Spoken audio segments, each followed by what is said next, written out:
Hey everybody, welcome to our Facebook Live. It is me, Jason Battery, and joined by Jackie Van Ham here in the tower. We are in practice right now. We're just a couple minutes behind. We'll be getting into opening ceremonies and heat races here in just a bit. But wanted to check in, let you see us, see the faces that are going to be the voices behind all of the racing tonight. And I'm trying to do like 5 things at one time, so bear with me. Hey, okay, there we go. So Jackie, we're back. We're live. Hang on. Holy smokes, this is difficult.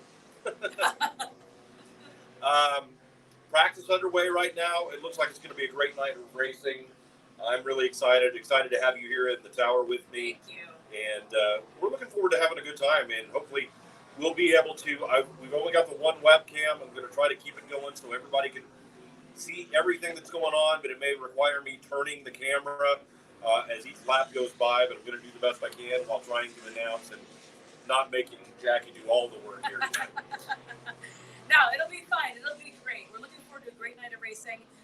As I've said a million times already, the weather is absolutely spectacular tonight. It couldn't be any nicer out. It's absolutely gorgeous. We've got some really fun racers here. We've got some surprise pros that showed up at the last minute. Take advantage of this awesome, just phenomenally slightly banked half-mile track. One of my favorite tracks, a very, very fast track here in Rapid City. So if you're local, you need to be coming on down here right now and coming to this race. But if you're watching, share. Hit that share button. Share this with your friends. Yes, please do. You can also go over to our YouTube channel. We've got that over there. Of course, if you're watching this, you probably don't need to go to the YouTube channel, but you know what I mean. So keep up with all of our social media. You can go to xtremeflattrack.com. We're on Instagram at Xtreme Flat Track. We're here on Facebook. Now we have a YouTube channel. It's everywhere. We're everywhere. We're trying. World domination is the name of the game. That's real talk right there. That's right. All right. So we're going to turn the camera back around here and give you the racetrack view. I'm going to pull us down here. And so we'll be calling the action throughout the night. And again, we're in practice right now. We'll do opening ceremonies and then get into the heat races. So just sit back, relax, and hang on. It's going to be a wild ride tonight.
All right, if you're watching online, just bear with me a second. I'm trying to get you a good view here.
So if you're watching on the stream, the other thing that's going to be a little different tonight is because we are in a glass encased booth, we will not have the bike audio like we had at the short track. But you guys knows what's going on. Jackie can make motorcycle noises throughout the night for you.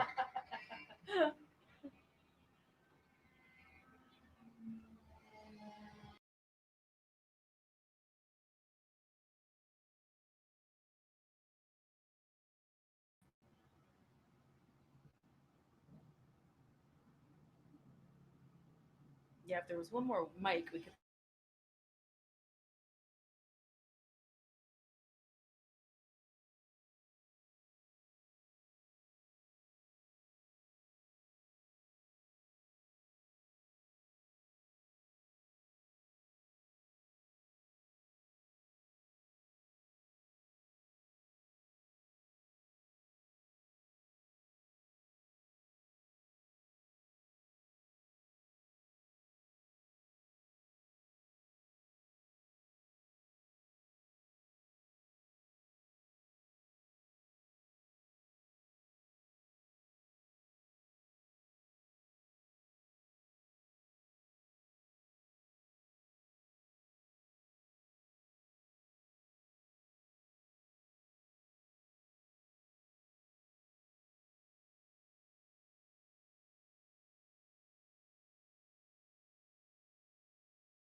Yeah, buddy. I like where your head's at. We're gonna skin this cat.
Can you pull it up on your phone and see what it's?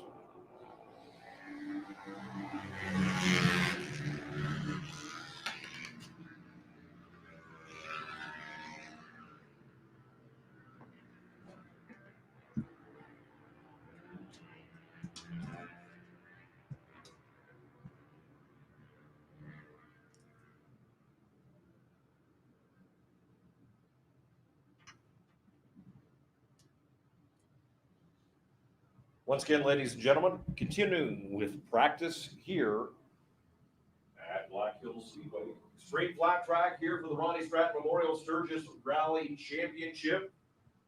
It has been quite a week for Jesse Janish on the 96 motorcycle, which you'll see coming out a little later on. He took the Open Pro win on Friday night.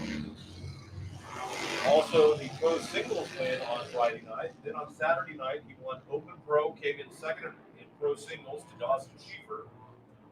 On Monday night, it was Robert Pearson taking the win in Open Pro, and Jesse Janish second. But then Janish won Pro Singles, and then Janish dominated the Buffalo Chip Super TT. Wins in both the Open Pro and Pro Singles category, both Tuesday and Thursday on the Super TT. Tonight, it should be exciting to see what happens as Janish will take on Robert Bugs Pearson, Dawson Schieffer, but also in the mix, Cody Kopp on the 43 and James Rispoli on the 43 Harley Davidson twin that you just saw come down the front straight, now heading into and through turn number 2. You see a variety of bikes here of twins, a lot of the hooligans out there, James Rispoli also out there. We see some of our vintage bikes out there right now as well.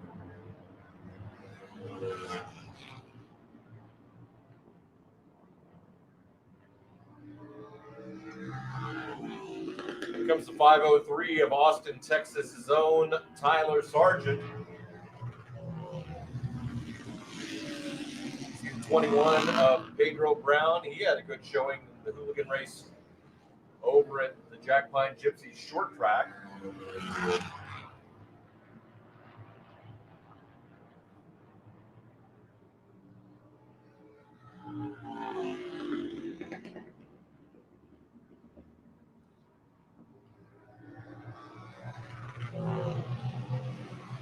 We're running just a couple of minutes behind here on our regularly scheduled program, giving these riders an opportunity to get some practice here on the half mile, and then we'll go into opening ceremonies and jump right into the heat race action.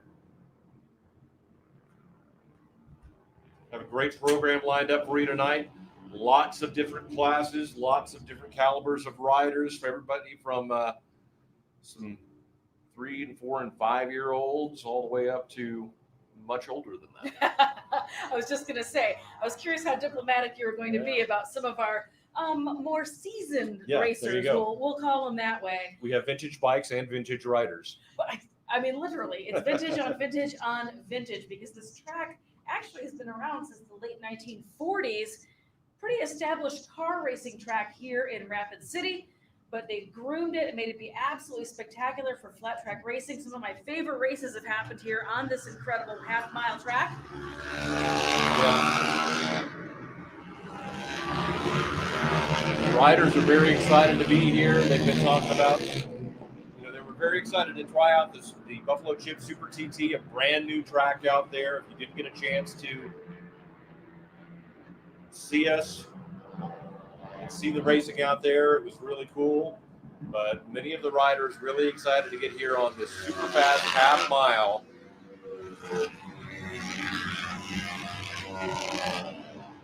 A track that many of these riders know very well.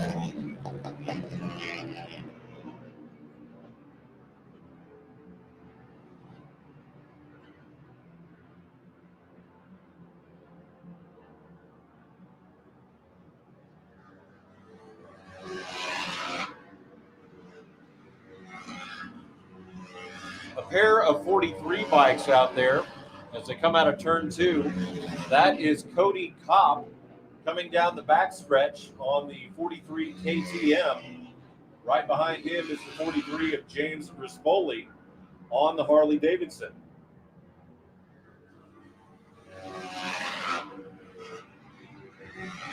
Cody and his father Joe were both at the Buffalo Chip Super TT yesterday. Unfortunately, Cody went down in the heat race, banged his noggin just a little bit, and didn't really feel comfortable riding for the day and wanted to save himself for the half mile both tonight and tomorrow night.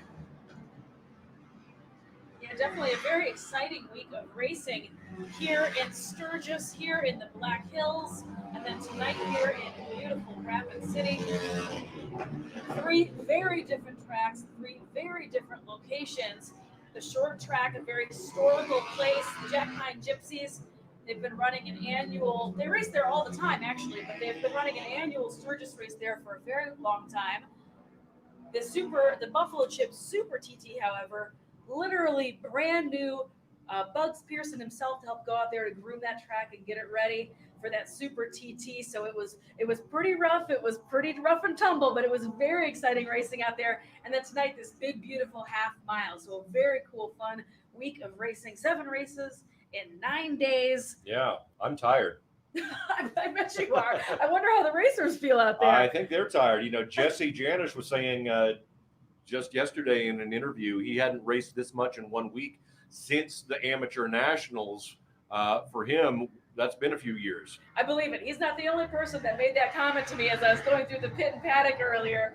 A lot of folks were saying how they get ready, they unload the stuff, they pack the stuff, they race the bike, they pack the van again, and then they go home. And this has just been relentless packing and unpacking and racing and sleeping in the truck, but everybody's having a really good time. That wasn't meant in a negative way. It was just very exciting, and some of the folks that have come from very far away really getting their money's worth out here because it's just back-to-back race weekend. We have had racers from pretty much all over the country that have been with us this week. Racers that drove as far as from South Carolina and Alabama. We've had several from Ohio, Wisconsin, Illinois, of course. A whole crew of young men from California are here. Yeah. So it's been great to have everybody involved with Xtreem Flat Track and be here with us this week.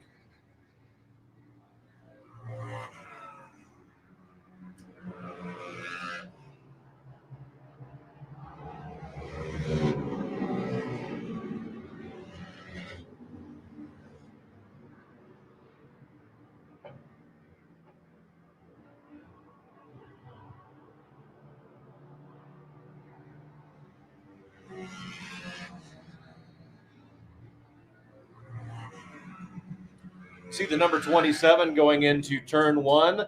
That is the man that has been fairly dominant in the hooligan category this week. TV Dinner, Terry Vestal on the number 27, now heading into turn number 3. He won the hooligan class on Friday night at the short track, also on Saturday night at the short track. Came up a little short on Monday night. Then he won on not this bike, but his other hooligan XG 750 with dirt bike bodywork on it, and was just really flying out there. That absolutely stunning bike built by Scott Jones from Noise Cycles. Yeah. Really absolutely beautiful, as you just mentioned. Harley Davidson, the XG 750, but it was retrofitted, outfitted, kitted out, however you want to say it, with plastic bodywork, with basically dirt bike type bodywork. It's just a super unique, excellent, very cool machine. I was really excited to see it in the pit and paddock, and I was really excited to see Terry Vestal, number 27, TV Dinner, campaigning that excellent bike out at the Super TT. Riders now coming in off the track from their practice session.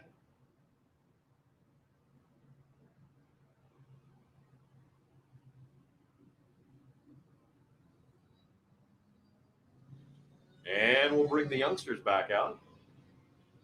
As we see some of our 65cc riders hit the track. You have Nicholas Carnes on the 12, Camlin Durrell on the 27, Sam Brittenham on the 46. As they make their way down the back stretch, we've had it's been great to see the kids out here at Sturgis this week being able to run not only at the short track, but they had a great time over at the Super TT, and now to get out here and have the chance to run on a half-mile track, and we've got some really great young up-and-coming racers. One of the cool things about Xtreem Flat Track is we do let kids race for free. We really want to help that next generation develop the love for this class that many of the pros and the vintage riders have. and they get a chance to come out here and run with mom and dad a lot of times. And certainly Camlin Durrell, this youngster, he's got his mom and dad both racing, and his brother, and really the whole family races and all do very well. So it's a great family sport, and it's great to see families like the Durrells get out here. Of course, the Durrell family, Davey Durrell, a longtime flat tracker known for his suspension work, but Camsey and the rest of the family, all super fast and super fun to watch. It's going to be great to see them all out here competing tonight.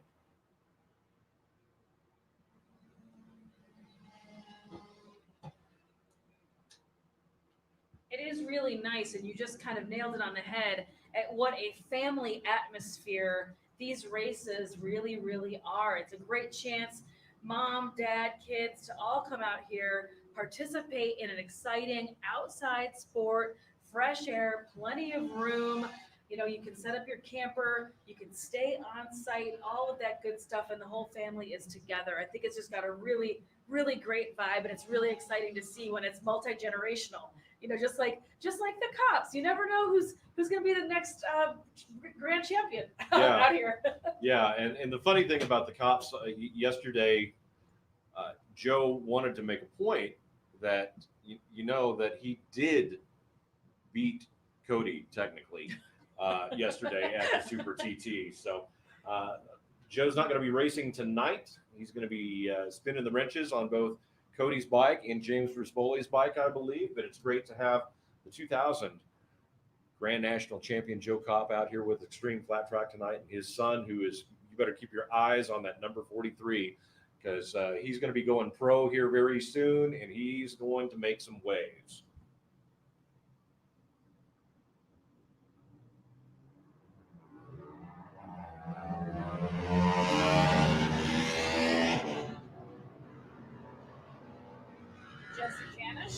Yep, Janish back out on the number 96. Jesse Janish back out on the track. I would recognize those leathers anywhere. You could just about see them in the dark.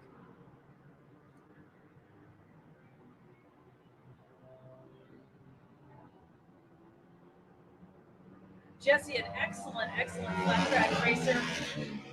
That being said, a really incredible TT style racer as well. Jesse just does a heck of a job with the left and right hand turns and elevation changes, but I think he's going to be really impressive and tough to beat here on this half-mile track as well. I just wanted to also say that not only is he an outstanding racer, just an outstanding human being. I know this week Bugs was running that clinic, and somebody showed up and really wanted to attend but didn't have a motorcycle, and Jesse literally loaned him his own personal machine in order to be part of that special day and that special training day with Bugs. Yeah, it was a really cool deal. Of course, it was the first time that we put together the Bugs Pearson throttle therapy school. We had a great group of students that were involved with that, both youngsters and some older guys that wanted to learn some skills. But an awesome opportunity, because Jesse Janish and Dawson Schieffer were both there to help out and speak into that. And so a lot of these riders had a chance to work with, really three of the top touring pros just to get pointers, not only in how to ride, riding position, best way to approach the tracks, but also the bike setup.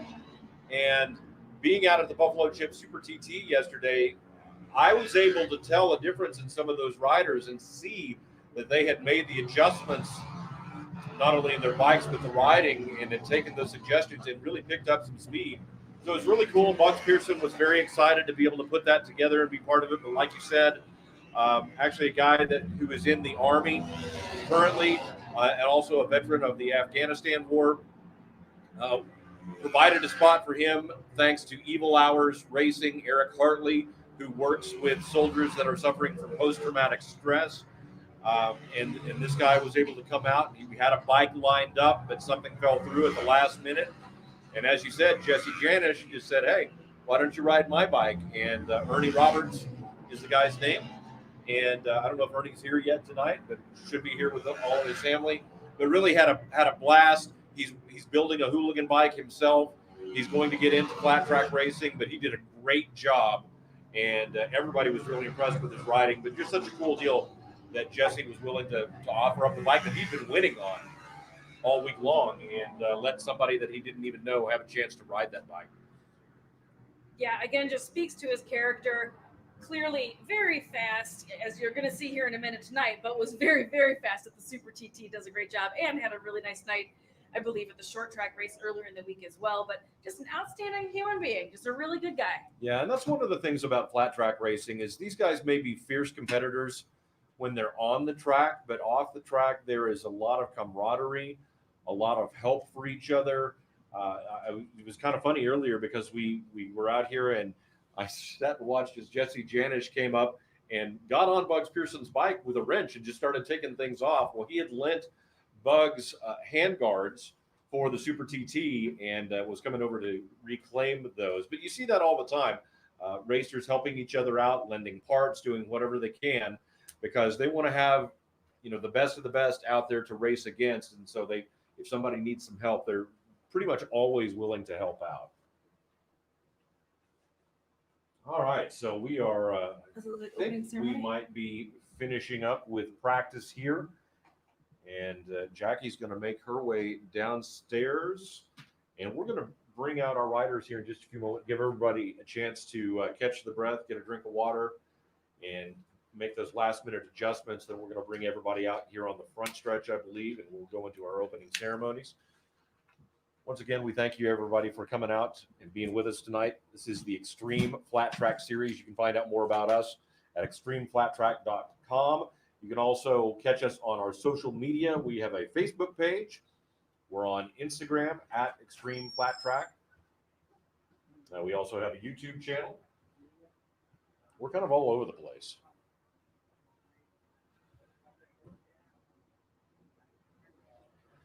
So you do have a couple of moments here. If you'd like to make your way to the Black Hills Speedway concession stand to pick yourself up something cold to drink or a little dinner, you have an opportunity to do that at this time.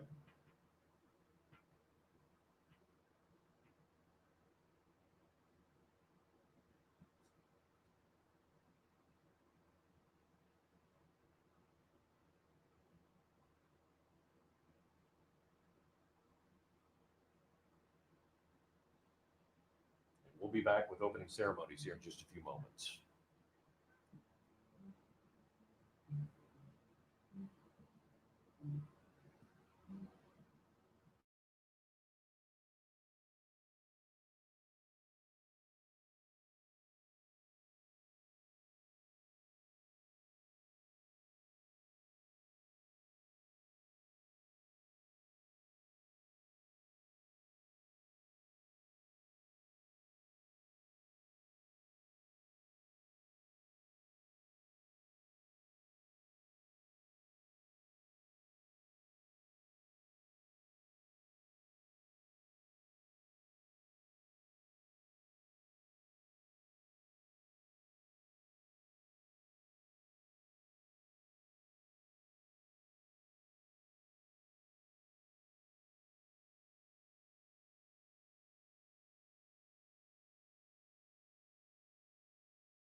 every one of you put on a heck of a show, and as you hear this motorcycle purring right behind you, we're going to have Bugs himself campaign this 1941 Indian and do a little exhibition laps for you. But first things first, I just want to introduce you to a couple of the racers, our stars for tonight's program. Our first racer, let's talk to Mr. Jesse Janish. Come on down. Jesse Janish, pro with AFT Racing. Known for TT racing more than anything, but I know that drives you crazy. Yeah, I'm here to go in a circle. So I'm a pro at Xtreem flat track. I'm ready to go. The half mile's looking good. I'm glad you guys were able to come out. This is my 6th day in 7 days racing. So I've done a whole series here. Me and Dawson have been battling back and forth. Bugs came out on night 3, and he's been battling with us. And now we got a couple more. James Spoley with Lattice Motors on the Harley, the XG750, Cody Kopp, and everybody else. It's going to be a good night, and we're going to be having a lot of fun, and hopefully have a good battle. Awesome. Well, thank you so much for coming out, Jesse. Have a great night. Hope to see you up on top of the box. Mr. Jesse Janish, one of our pros tonight, racing here at the Black Hills Speedway. I'd like to also welcome up here your hometown hero, Mr. Dawson Schiefer. Come on down. That's right, South Dakota. Give Dawson a little bit of love. This is one of your hometown heroes. Mr. Dawson, I've been hearing your name on everybody's lips the past several months. It must be outlaw racing is what you were mentioning? Yeah, that's what I've been trying to do the most. I mean, we're still trying to do some AFT events and trying to get the name out there and show what I can do, but I'm just having fun. I mean, this night 6, like Jesse said, we've been battling back and forth this whole time, and I'm just looking to put on a show with all the rest of these pros and have a good time. And Dawson, one more time, I'm going to absolutely milk this crowd for you. Where are you from, Dawson Schiefer? Sturgis, South Dakota. My next pro, I'd like to say hello to Mr. James Respoli. Come on down, friend.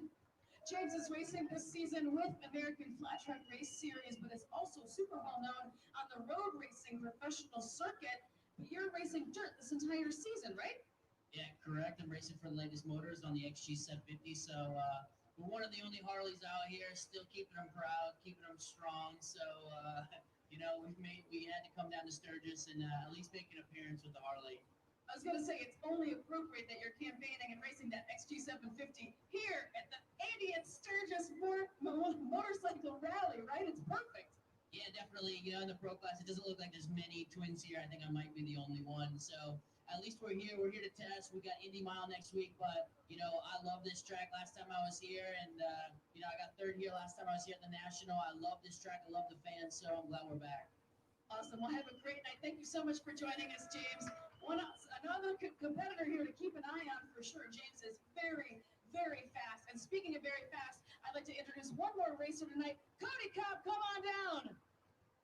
Cody Kopp from the legendary Kopp Racing family. And your name is on everybody's lips this season, my friend.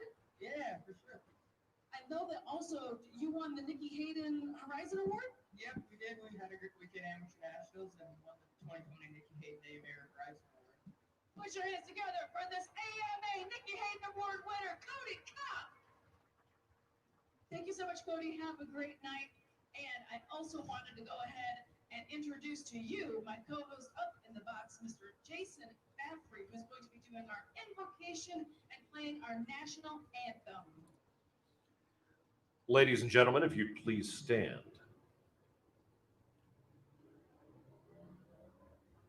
Heavenly Father, we thank you for this day. We thank you for this opportunity to come together and that we are in a country where we are free to experience the speed and the power of motorsports and tonight's extreme flat track racing. Lord, we just ask that you would keep all of our racers safe tonight and that you would watch over our fans as they head home after tonight's event. Father, we thank you, and it is in your Son's name that we pray. Amen. Please stand for the playing of our national anthem. Oh, say, can you see by the dawn's early light what so proudly we hailed at the twilight's last gleam? whose broad stripes and bright stars through the perilous fight. Oh, the ramparts we watched were so gallantly streamed, and the rocket's red glare, the bombs bursting in air, gave proof through the night that our flag was still there. Oh, say does that star-spangled banner yet wave?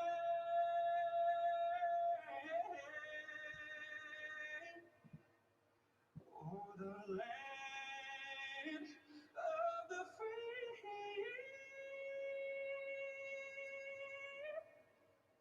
and the home of the brave. Ladies and gentlemen, it is time for Xtreem flat track racing here at the Black Hills Speedway, Rapid City, South Dakota. We are so glad that you have joined us. We are ready for an exciting night. Before we get into our pro class, we are going to have some excitement here as one of our pro riders, Robert Bugs Pearson, is going to make some laps on a beautiful 1941 model Indian motorcycle. The motorcycle owned by Jim Otley, who you see there with the number 58 jersey. He's going to get the bike fired up, and Bugs is going to take this vintage Indian for a couple of laps, and it looks like we have a special guest flagman as Jesse Janish holding the green flag out there for Bugs Pearson.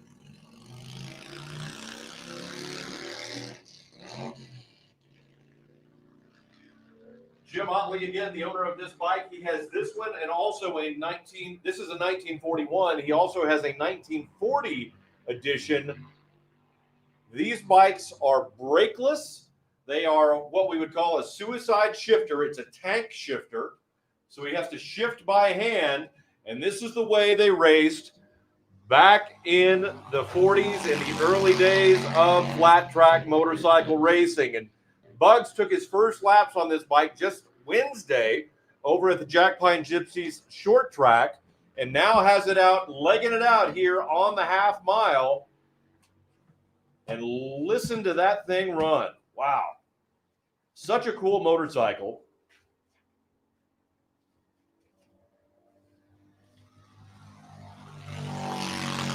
And Jesse Janish with the checkered flag.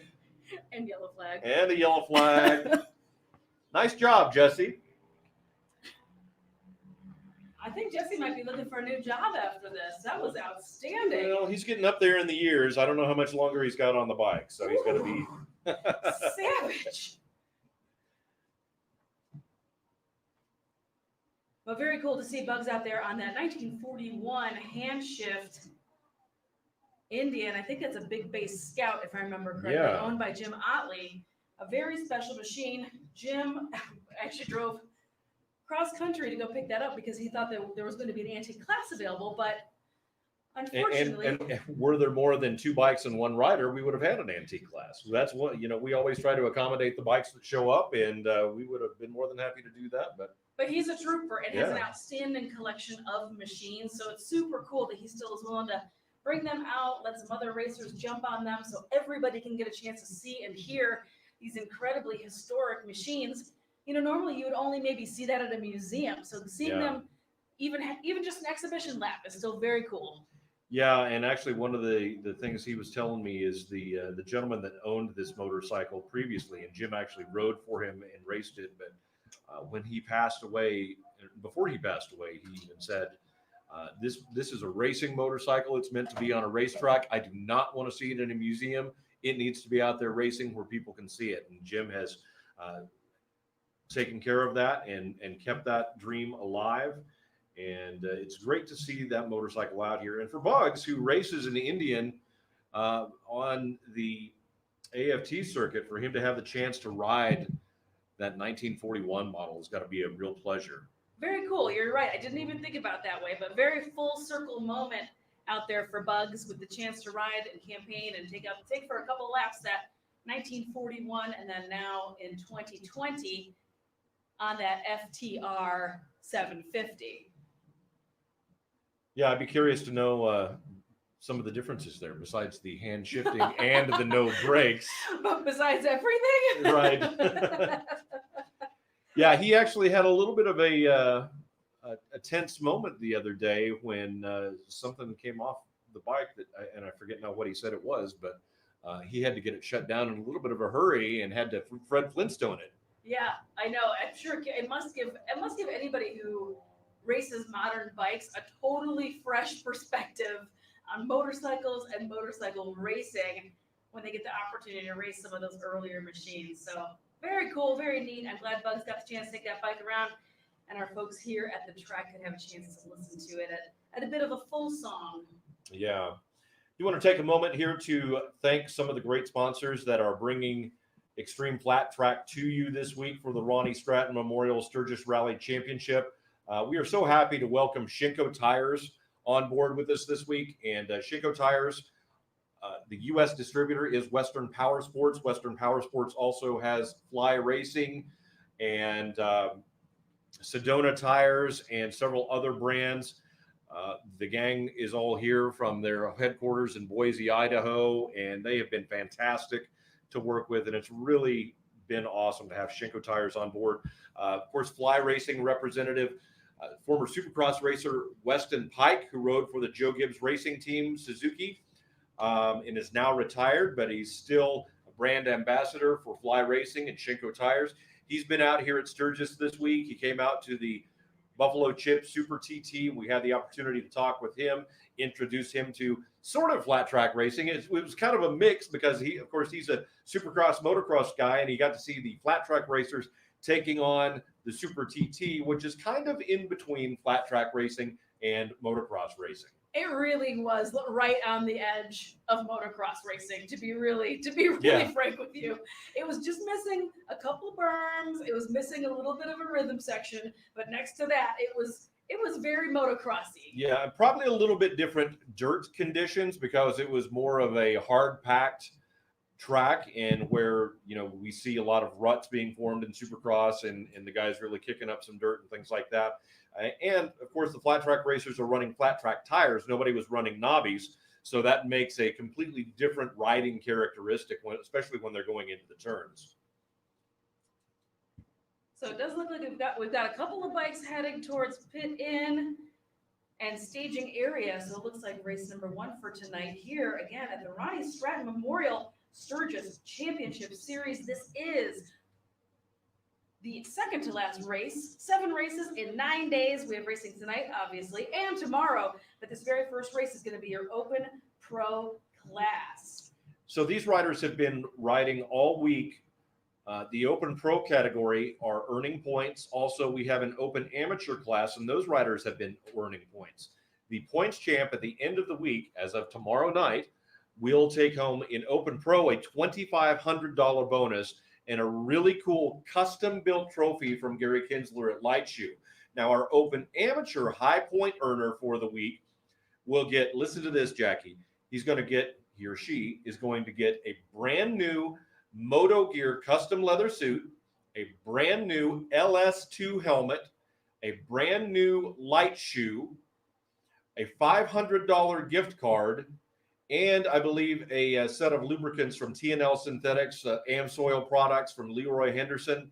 So it's just a really great package of prizes for the amateur champion in the Open Am category. And you think about it, the amateurs are out here usually not competing for financial gain, but they're trying to make races, trying to earn points, trying to make their way around, make their name for themselves.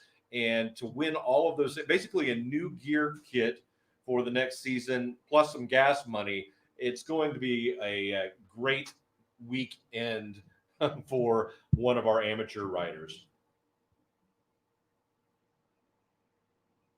Absolutely. And then of course that nice cash bonus for the pro class, I'm sure has a lot of these racers very, very interested in the next two nights of racing. Yeah, and I need to get updated on all the points, but Jesse Janish is in the lead in the Open Pro category. He took the Open Pro win on Friday night, Saturday night, then ran second on Monday night, and then won Open Pro Tuesday and Thursday on the Super TT. So he is leading the points and looking for that $2,500 bonus.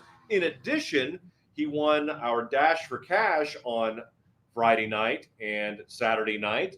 So it's been a pretty good week for Jesse Janish.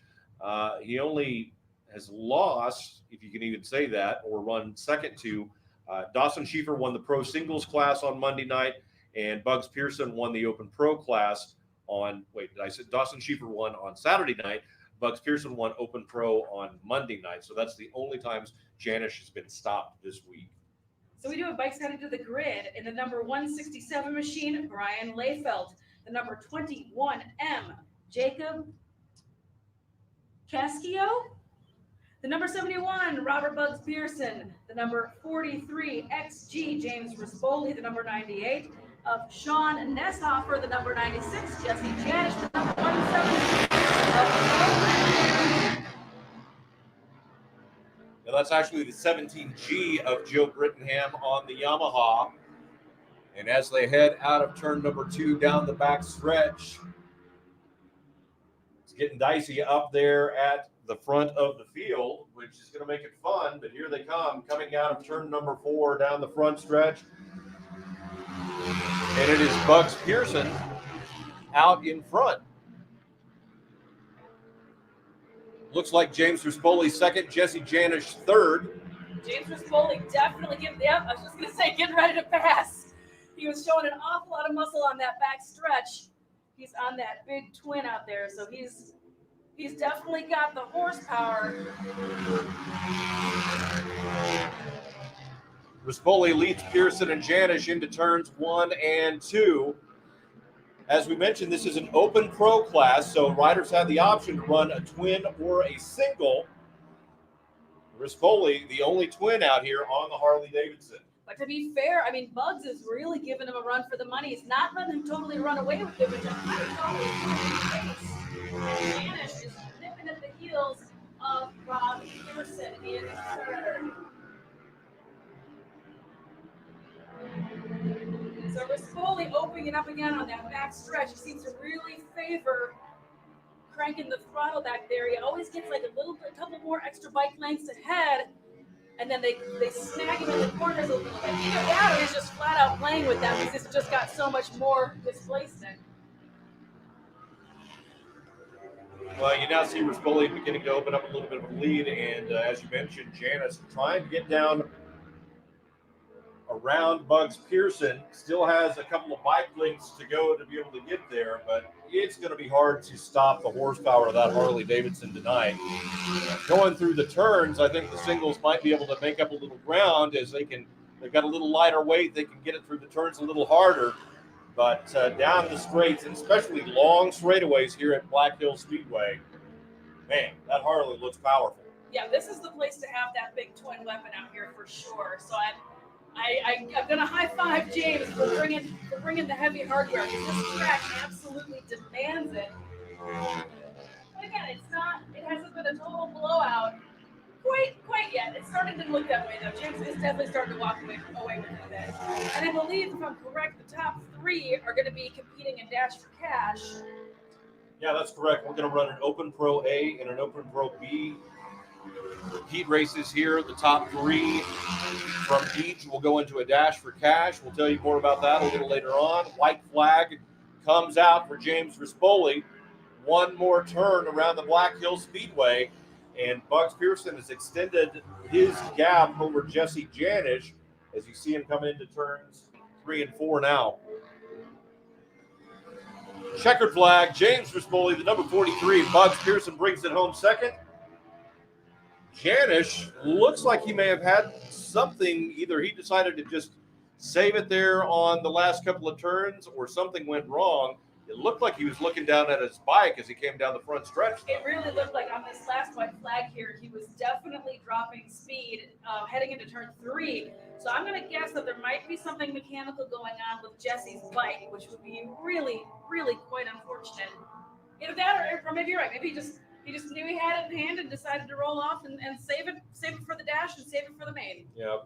Jesse does have a secondary bike down there, so we'll just kind of have to see what happens. We'll try to follow up with that here as we proceed through the program tonight. Get ready to move into our Open Pro Heat Race number 2. Should be a good one. A lot of young, fast riders in this mix. Absolutely. Number 53 machine is Aaron Kennedy. Number 58, Davey Durrell. The number 75F of Terrence Santero. The number 43 of Cody Kopp. The number 69 of Dylan Fox. The number 33 of your hometown hero, Mr. Dawson Schieffer. The number 15 of Justin Anselmo.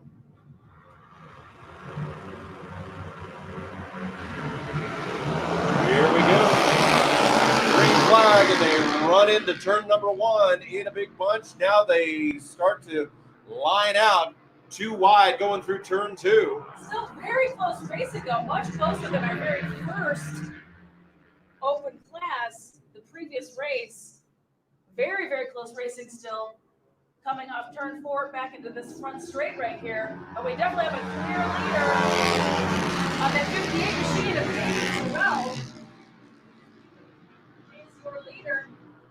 Davey Durrell, the Durrell Racing family, Durrell Suspensions, and Davey is a veteran of this sport and showing those youngsters how it's done. We've got a battle for second starting up coming into turn number 3, and keep your eyes on the number 33 as Dawson Schieffer starts to, oh no, that's the 75 of Terrence Santero out there running second. It's so close between 3, 4, and 5. It's just an absolute battle out there.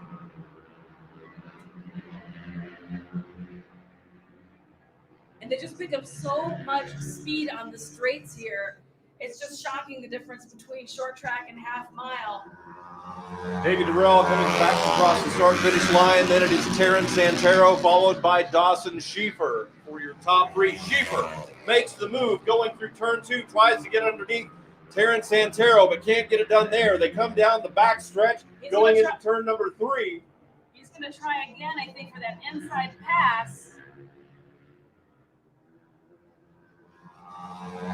Halfway mark for Davey Durrell. Terrence Santero holding on to second, but Dawson Schieffer putting the pressure on. Looks like Anselmo in 4th. Very exciting racing. Lots of back and forth. Back down pack in 2, 3, and 4. Here comes Dawson Schieffer, going to try to make it up on Terrence Santero. That's actually Cody Kopp on the number 43 running fourth. Kopp on the KTM. Schieffer trying to make a run up the inside of Terrence Santero as they head into turn number 3. He's going to take the low line, but here comes Santero to come back around, scoot down in front of him. Davey Durrell holds the lead. But look at this, Jackie. Santero, Schieffer, and Kopp are starting to gain ground on Davey Durrell on that number 58. Just some spectacular racing going on in this class. So close, so evenly matched out there. Terrence Santero now right on the back bumper, as it were, of Davey Durrell, but there's Dawson Schieffer. They are fender to fender coming out of turn number 2. Oh, they all want it so badly. You can see it. White flag is out and coming around. Who's going to take the checkers? Can Santero get around Davey Durrell, or can Schieffer make a move? Checker flag, Davey Durrell. Terrence Santero second, Dawson Schieffer third, and Cody Kopp fourth. But what a great race. Outstanding. From start to finish, just absolute nail biter. Just a taste of some of the exciting racing going on. I'm telling you, this half mile is incredibly fast. And these folks are not here to play. With all that big bonus money on the line, race number 6 out of a 7-race series. It's just been getting real serious tonight.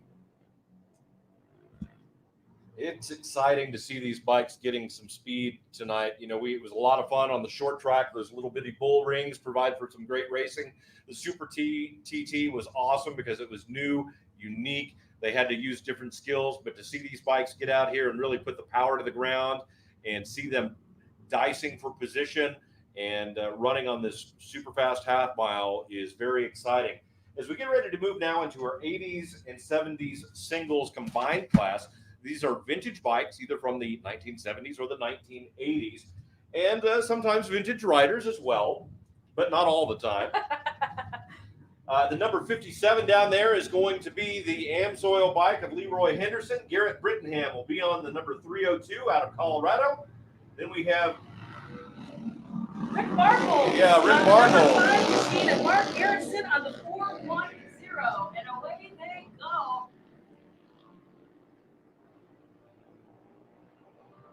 Very easy getaway for that bike that's in the number 1 position. Just starting to put on a clinic out there with that nice long lead.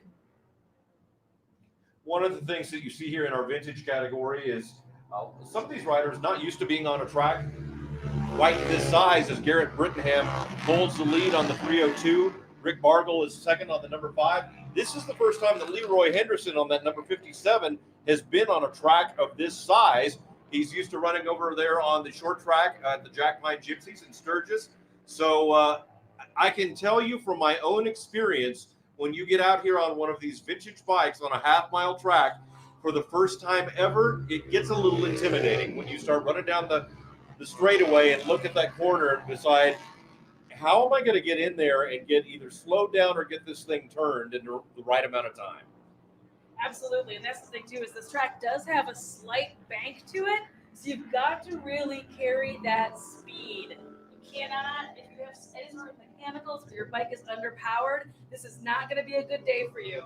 That being said, the lead bike, that 302 machine of Garrett Brittenham, making it look nice and easy with Rick Barkholtz, also known as Rick Nicholas Racing, on that number 5 bike in second. Mark Erickson in third on the 410 machine, and in fourth place, Leroy Henderson on the 57.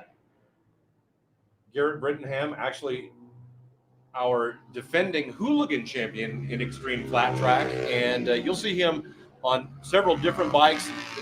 He and his family, great racing family out of Colorado. Garrett runs this vintage bike. He also runs a hooligan. You'll see him on a 450 from time to time in the Open Am category or different classes. And then his son, Joe, is racing in the Open Pro category. And you'll see youngest son, Sam, a little later on when we get into the 65. So another one of those multi-generational racing families out here, the Brittenhams out of Colorado.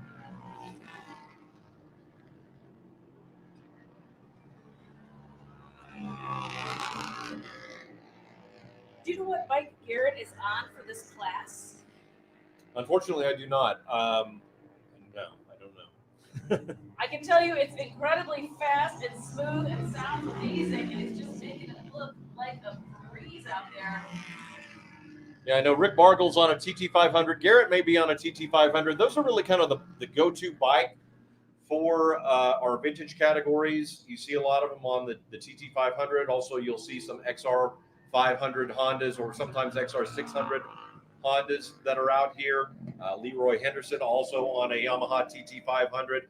Those bikes are just really solidly built and are turned into dirt trackers and are very fun to ride and very functional in this vintage class.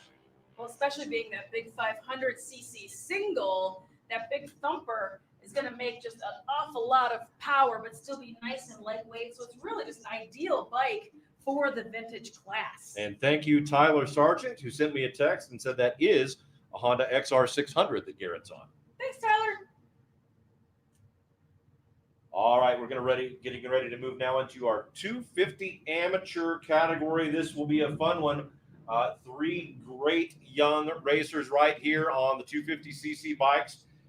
We will have the number 58 of Dylan Durrell, the number 52, the young lady, Kate Huron, and the number 71 of Michael Mowry. Michael Mowry has been very strong this week during the series, but so has Cadence Huron. She's been very impressive. And Cadence is currently in the lead, although someone is just jumping from third to second to first. Woo! With that inside pass in turn 3. Cadence is going to take that laying down, though, because she's going to start creeping up and showing him a wheel. Coming back down this straight, I bet. Oh, hands are up.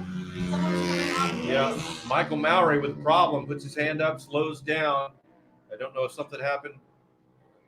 I don't know, but he gunned it and gave it all she got, and it absolutely got up and went.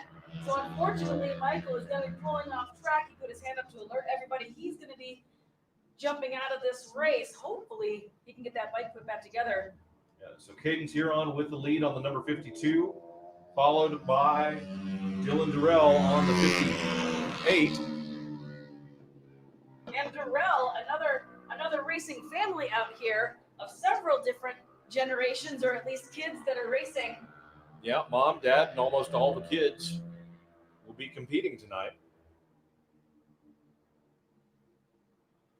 And now it is just this 2-bike battle coming around turn 4. Cadence still in the lead. Cadence Heron and the 52 still in the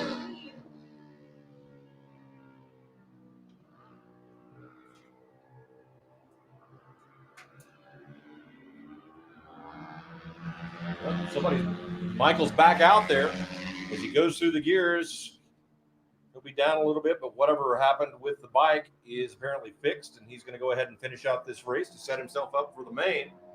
Well, good. I mean, I'm grateful that wasn't anything more catastrophic. Must have just been some sort of a little something. Yeah.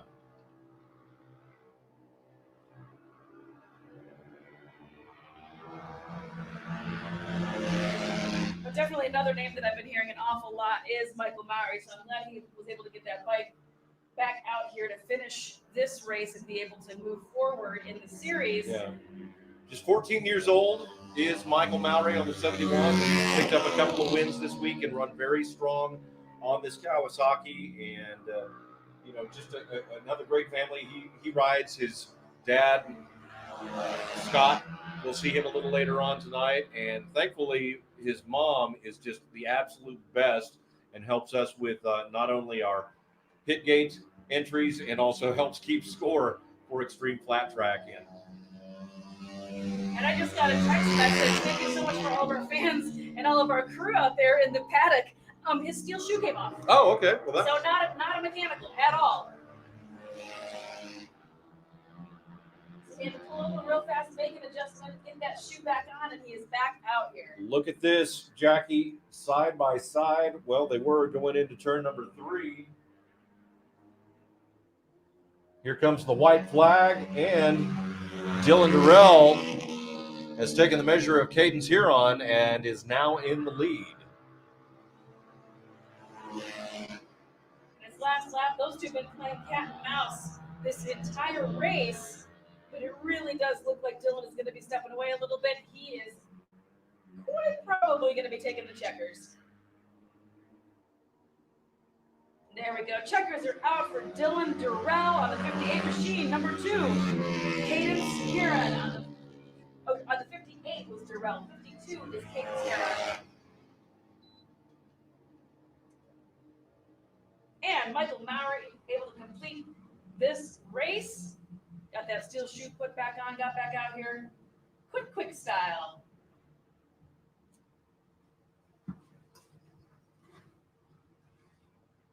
That's not pretty good. But again, just some really exceptional racing out here tonight. I don't know how these folks do it. 7 races in a row, Jason. You're really putting these guys and gals to the test out here. Yeah, we may have to change the name of this this week to Hell Week or something along those lines. This is just a flat-out endurance. This is an international 6 days running out here. Yeah, the Xtreem Flat Track Gauntlet, if you will. 85cc riders coming out next. This will be a fun one. Uh-oh. Well, somebody stalled the bike. This one's going to feature Camlin Durrell on the number 27, Nicholas Carnes on the number 12 MK.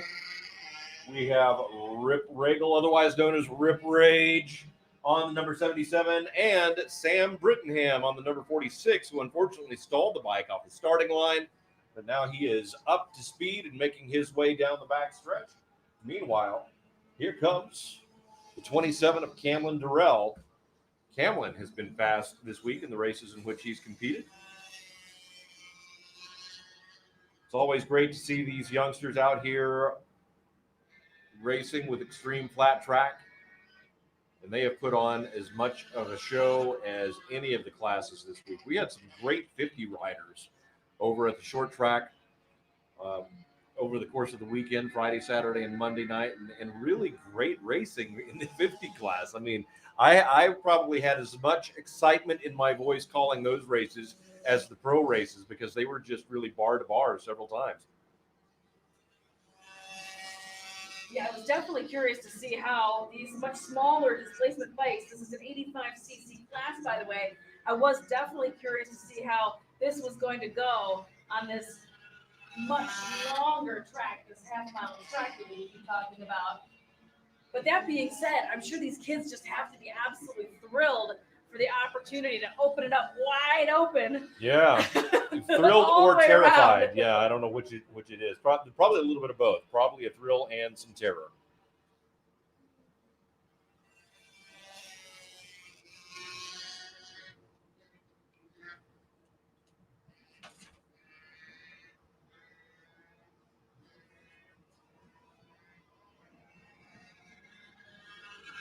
Camlin Durrell taking the checkered flag,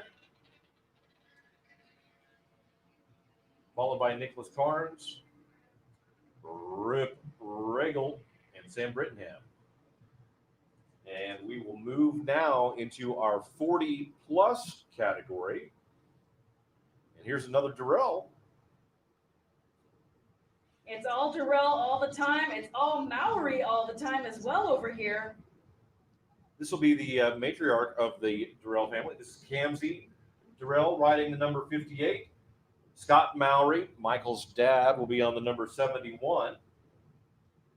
Then I encourage you to keep your eyes on the wild man, Billy Smith, on the number 13, and also Pedro Brown on the number 21. Great hole shot on that number 13 machine of Bill Smith. Billy's done really well this week. One of our full-time Xtreem flat track competitors. And he's scared me probably as many times as not this week with some of the moves that he's made, where I thought he was all over with and managed to save it somehow. He's racing right on the edge. I think I saw him at the TT races. Yeah. Catching some really incredible air on that bike. Yeah, they would come out of what I called the corkscrew back onto the front stretch. And there were a few laps I thought he was going down because he had it so sideways. But Billy Smith really having a great time out here this week and doing a great job in this 40-plus class. Pedro Brown has worked his way into second. But Camzy Durrell trying to close that gap, and Camzy always fast everywhere she goes. The Durrell's out of Colorado also, and she is always strong every time we see her show up at the Xtreem flat track events. And they're going to be neck and neck coming down this front straight right now.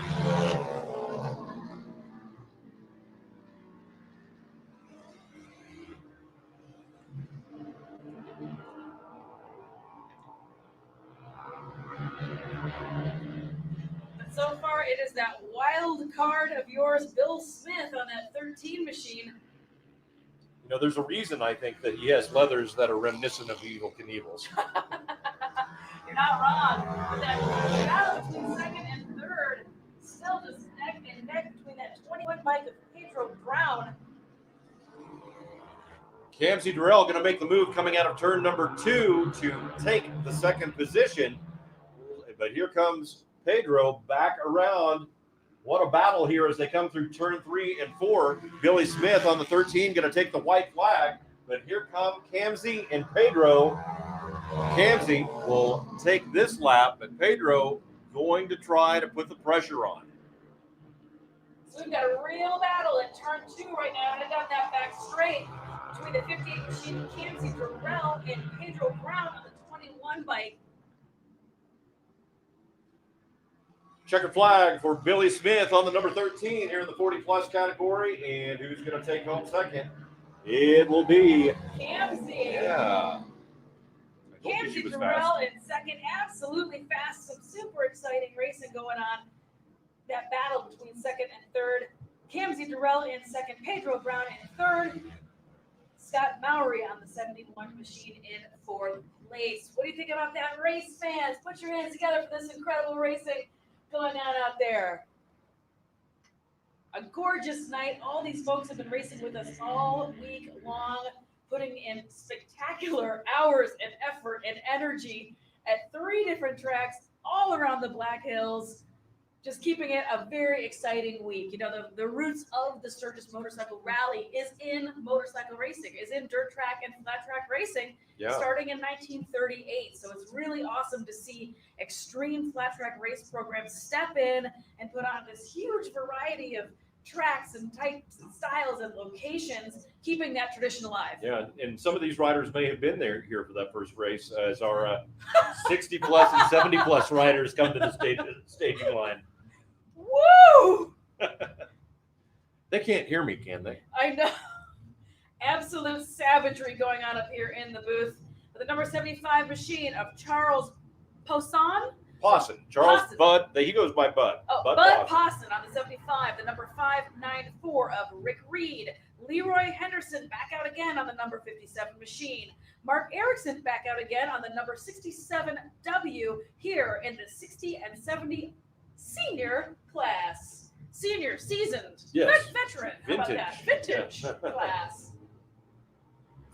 These are some great riders, great guys. Rick Reed. Rick Reed has just been having a blast this week. He won over on the short track, and I believe I heard him say that it was like the anniversary of his first ever win back in the day when he first got started. And I may have that slightly messed up, but I never get the facts to get in the way of a good story. But Rick Reed has just been having a blast out here, was running really strong at the Super TT, and is certainly fast out here tonight.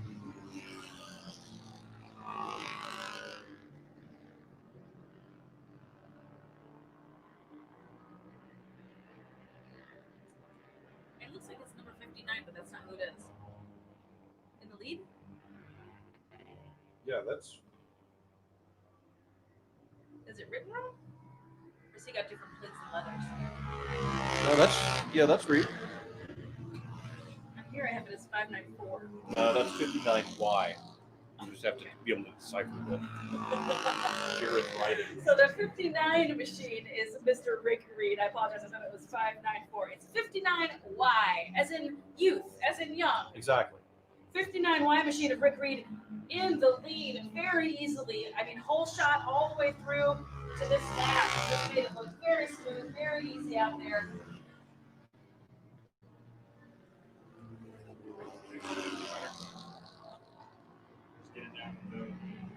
Where are they going? Front gate? Front gate where they came in. Okay. Can you hear that needing light?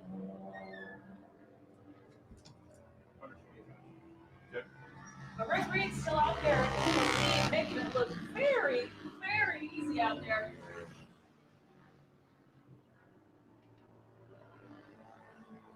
The 75 machine of Bud.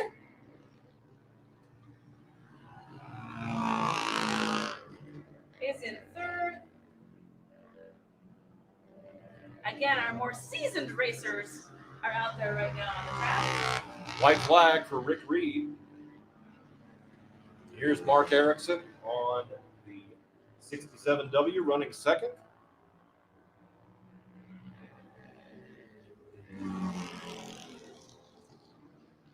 Bud Posson on the 75. He is in the 70-plus class, by the way, and Leroy Henderson on the 57. Checkered flag this time around for Rick Reed. There he is.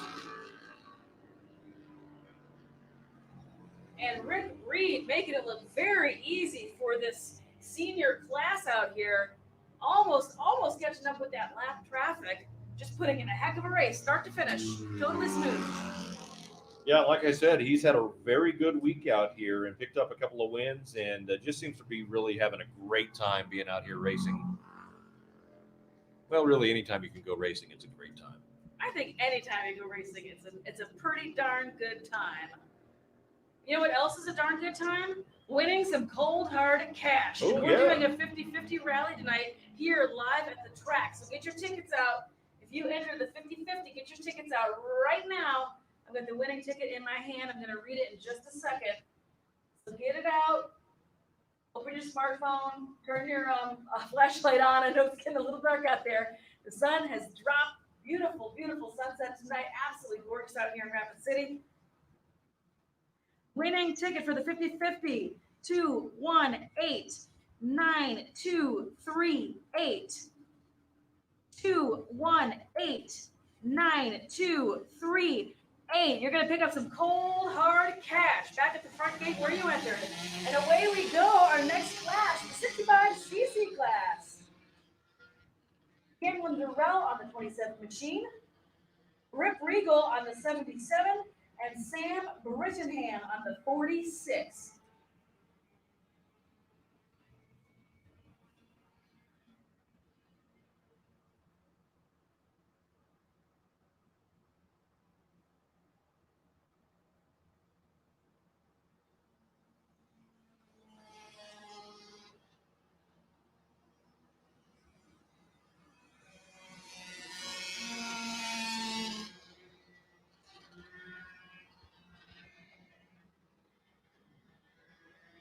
Again, another very cool race. These little mini kids, these little mini racers out there on that 65cc bike on this huge track, just wide open throttle all the way around. That being said, you'll see, even though these kids are incredibly young, you will see such talent out here, such great, clean lines, great racing form, great style, even on those itty bitty bikes.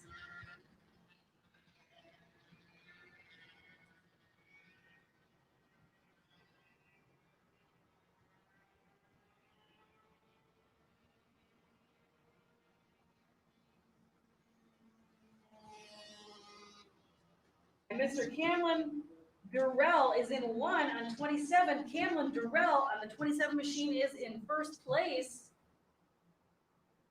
A little bit of a battle down pack between 2 and 3. Looks like the 77 of Rip Regal and Sam Brittingham on the 46.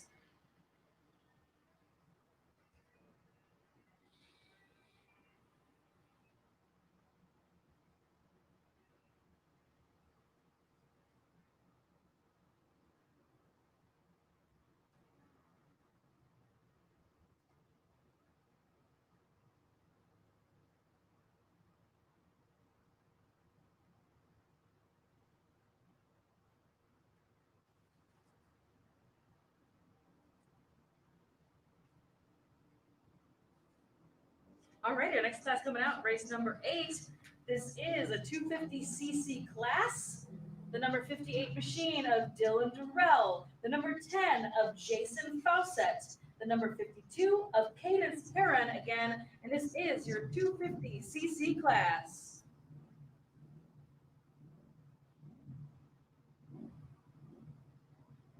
.250cc, 4-stroke dirt bike styles.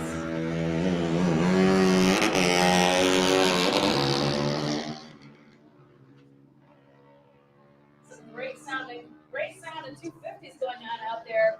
And great racing right out of the gate. The battle for first and second. Yeah, keep your eyes on Cadence here on the 52. She's actually on a this is the 0 to 250cc class, and she's on a framer out there. That's why you hear that deeper tone. She's got the downpipe on there, and this bike flies. Oh, I misspoke. I thought this was more of a dirt bike class, but you're saying there's framers in here. Yeah, just the one Cadence, but yeah, they have the opportunity. They can run a 0 to 255cc engine, and it can be either in a DTX bike or a framer, as Very Cadence cool. has. Yeah. You don't see very many framers around very much anymore racing. You don't see them as often. So that's very cool. And speaking of making that framer fly, that is Cadence Heron in a 1.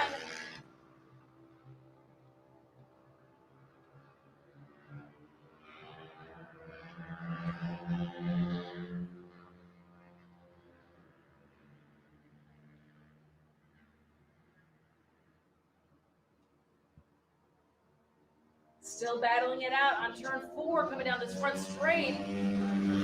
Cadence Heron still with a little bit of a lead. But that 58 of Dylan Durrell hot on her heels. It looks like there might have been a pass happening. Yeah, Dylan was trying to get around her there coming out of turn number 2, but couldn't get it done. Now he dives to the inside.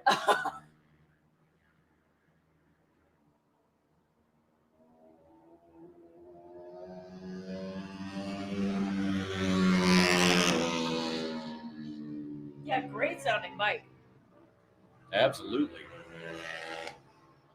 Looks like it'd be really fun to ride also.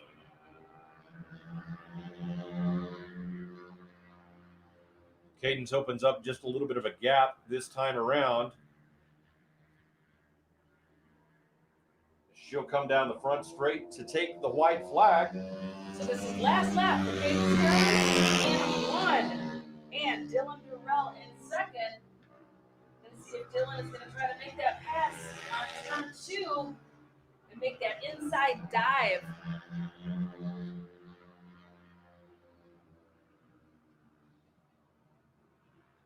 Durrell tries to get up there, but just cannot make up that gap. Coming out of turn 4 to take the checkered flag, the young lady, 52, Cadence Huron, picking up another win here in the 0 to 250 class.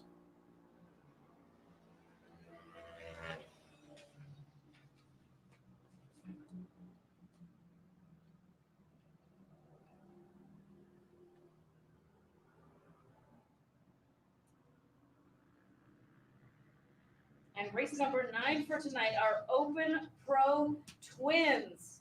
Obviously, as the name implies, this is an open class. This is a pro style class, and this is twin cylinder bikes. I think somebody got confused down there because that's not what we're looking at. No, that is not what we're looking at. I lied. Yeah, it looks like this might be our pro singles class. I'm not sure where the confusion came from the order that we have, but Sometimes there's a bike that doesn't start in the pits or something just happens and they have to shuffle real fast. that's So right. I'm assuming that that's all that's happening. So looks like it's going to be race number 10, and this is a pro singles class. This one will feature Aaron Kennedy on the number 53. David Durrell on the number 58. Taryn Santero will be on the 70. I don't think I was being heard there from all of that. So Aaron Kennedy on the number 53. David Durrell on the number 58. Stop me if you've heard this before. Taryn Santero on the 75F. Jacob Castillo on the 21 and Dawson Schieffer on the 33 is who we should be looking at. It's hard to tell. They put that flag stand right in our field of view. Can we get that moved? I know. Start finish should be like here.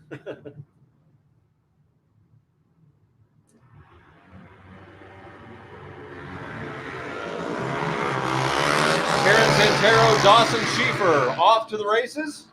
Santero jumps out into the lead as they go through turns 1 and 2.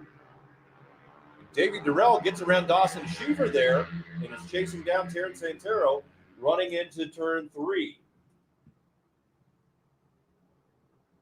Your hometown hero, Dawson Schieffer, looks like he's going to be trying to make it back. Trying to show a wheel to that number 2 bike. And here he comes as he pulls up beside David Durrell coming down the back stretch. Dawson Schieffer on the 33 holds that inside line, but David Durrell comes back around him, scoots down in front, and says, not this time, youngster. But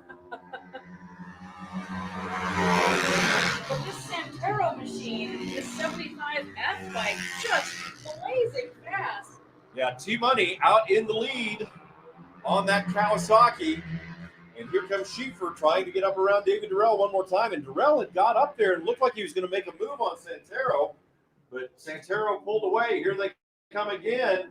The top three coming down to the start-finish line. And now Durrell once again kind of scoots up on the inside of Santero. But they are getting closer and closer together. This top three, you can throw a blanket over them. This is getting exciting. Terrence Santero, Davey Durrell, Dawson Schieffer coming through turns 3 and 4.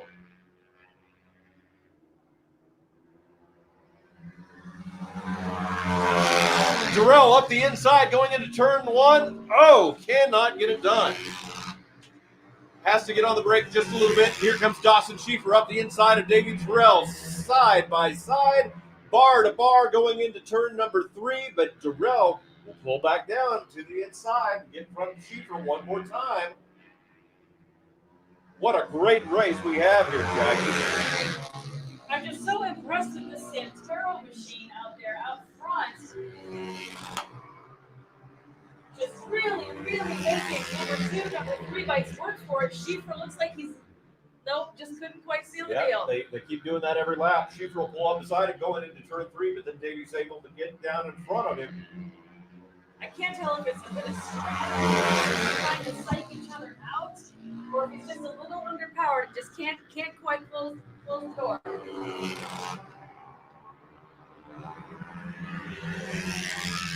Davey Durrell, the wily veteran, certainly knows how to get it done and get it around these half-mile racetracks. Right now, here comes Terrence Santero to take the white flag one more time around as Davey Durrell tries to dive to the inside going into turn 1. Again, here comes Schieffer right up on the back fender of Davey Durrell. Santero has about a bike length now over Durrell and coming in turn 3. And let them hear you, Rapid City race fans. That was a heck of a race still going on, battling it out at turn 4. And again, your South Dakota hometown hero, Dawson Schieffer, in 3rd. Your winner, Terrence Santero on the 75F machine, followed by Davey Durrell. 3rd place, Dawson Schieffer. Great racing there between those top 3 riders, and can't wait to see the main event for that because there's going to be even more in the mix as we get ready to roll out our Pro Singles Heat Race number 2 as they come to the starting line.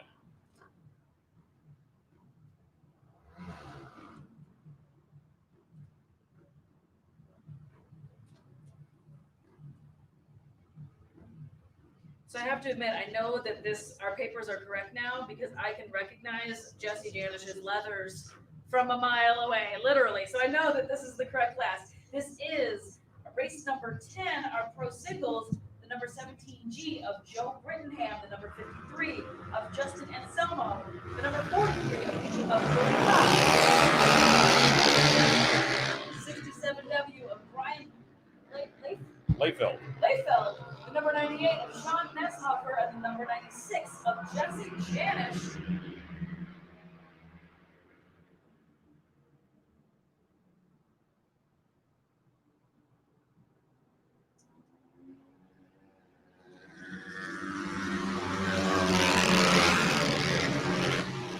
A little bit of a battle going on for 2nd place right now. That little pack right there has Mr. Jesse Janish in it, who's been putting in a lot of work this whole week, having an incredible race week at the short track and in the Super TTs.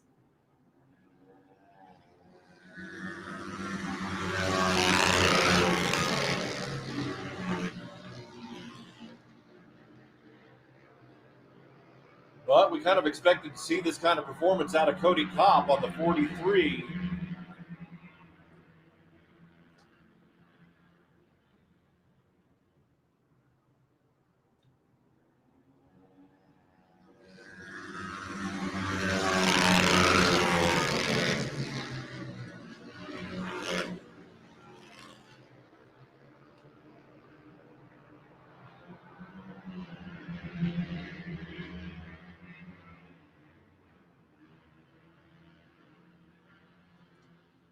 Coming out of turn number 4 for one more time around. It's the number 43 of Cody Kopp, followed by the 96 of Jesse Janish.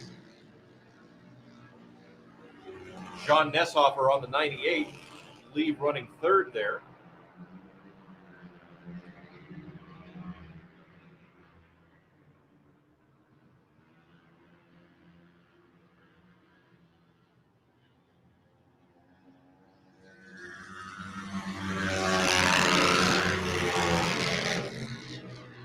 You hear Kopp hitting the rev limiter as he comes down the front straight right into turn 1.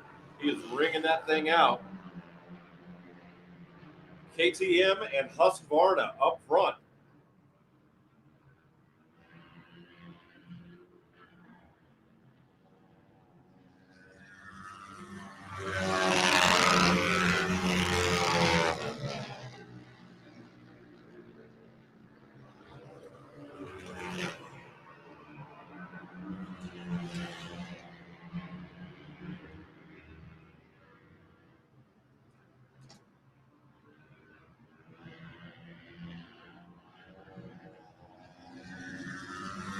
White flag for Cody Kopp and Jesse Janish. Sean Nesshofer.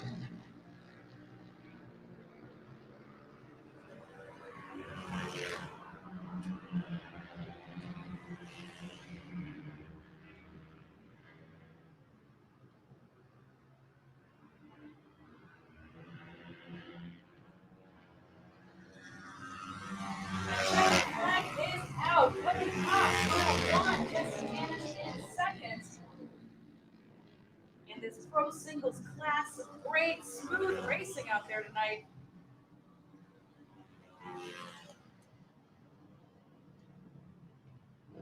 And again, Cody Kopp from that family of racers, just making it look so easy, so talented, so young, and just absolutely incredible. Just a total joy to watch.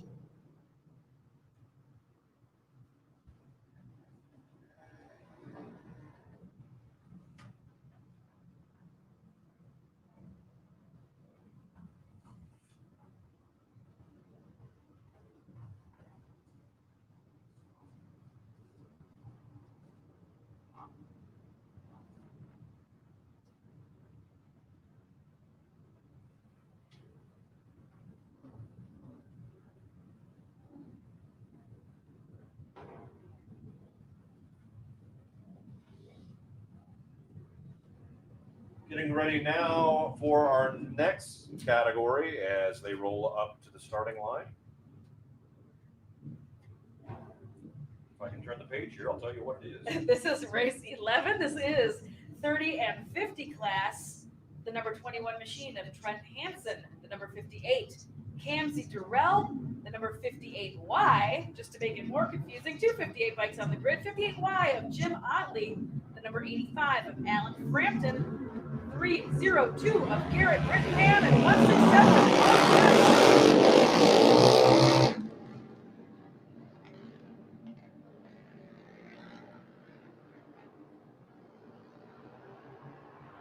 very full grid for this 30 and 50 class. It is definitely shaping up to be some pretty exciting racing out here.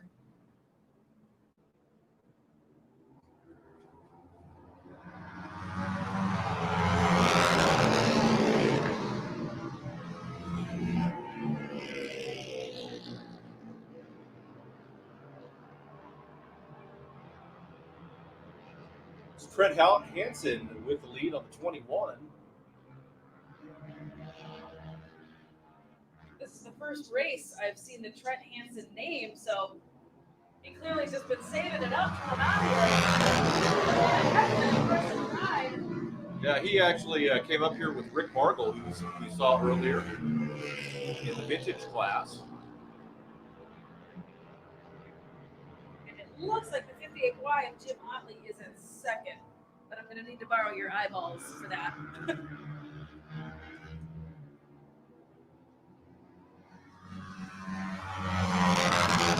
Yeah, that is Jim Otley in second, 58Y. Jim's had a great week. He's been running multiple classes, multiple bikes.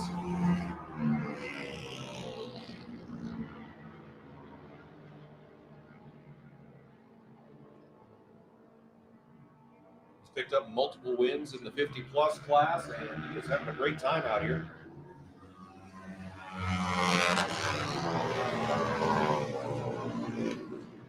It's 58-58 back-to-back. So second is Jim Otley, followed by Kamsey Durrell on the other 58 machine. This is the 30 and 50 class. Trent Hansen in the lead on the 21 machine.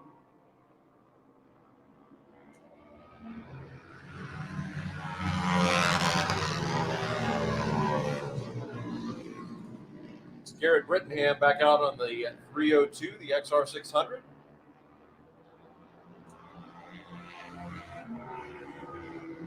And the 167 of Mark Harrison right behind him. And now we are back to our leader. White flag is out for Trent Hansen. Last lap. Trent Hansen is your lead, followed by Jim Otley and Kamsey Durrell.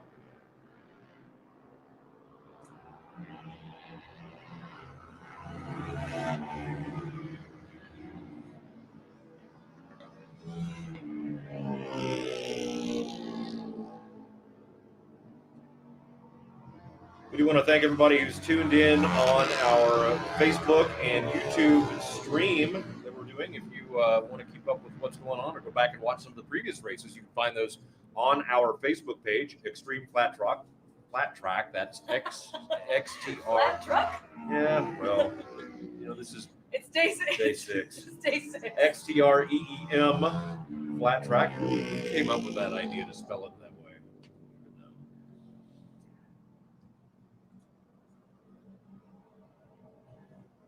So we'll get ready now to move into race number 12, Tyler Sargent. Race number 12. This will be our Pro-Am category coming out next.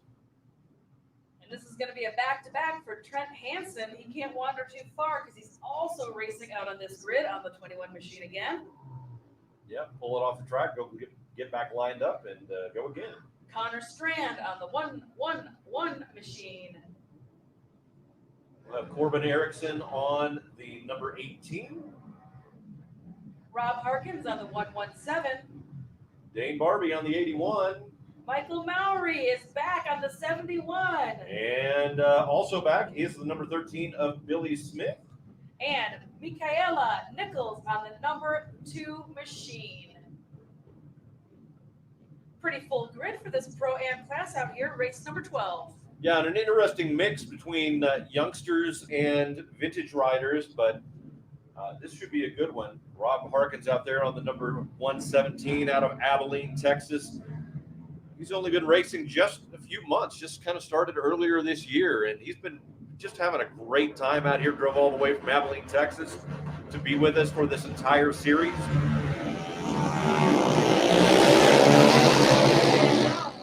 Wild card, Billy Smith. Getting the whole shot, jumping out in the lead. But not leaving anybody behind. Very, very fast racing going on right now. And they're all going to bunch up here coming into turn 4.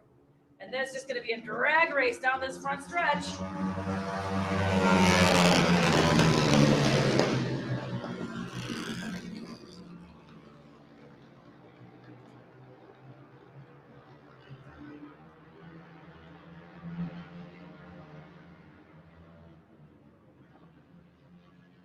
Single file they go through turns 3 and 4.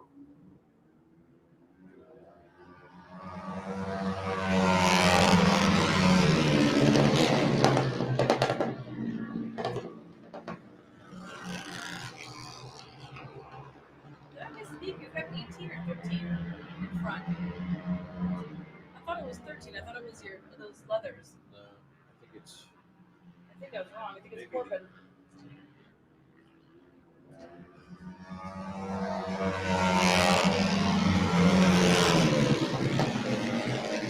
Oh, no, 13's back. Oh, no, I misspoke. It's Corbin Erickson on that 18 bike that got that whole shot. I apologize, Corbin. Sorry, buddy. That 8 looks like a 3 from up here. So Corbin Erickson, very handily with the lead out there and the whole shot putting in a heck of a race.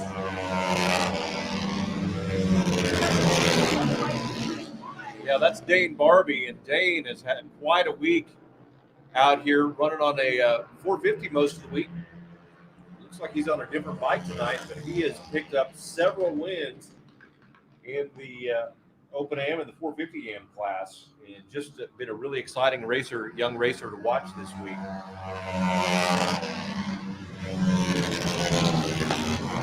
And your leader, the number 18 bike, not 13, 18 bike of Corbin Erickson, making it look nice and easy out there. I don't know if Corbin has been in any of the other classes tonight, so maybe they were just saving it up for tonight for this race.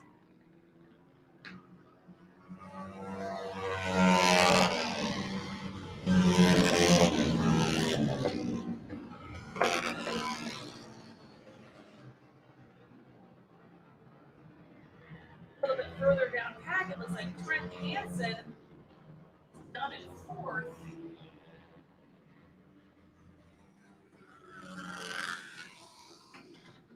And white flag is out, white flag is out.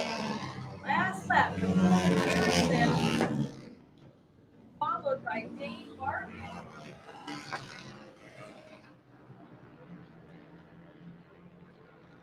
This is your Pro-Am class.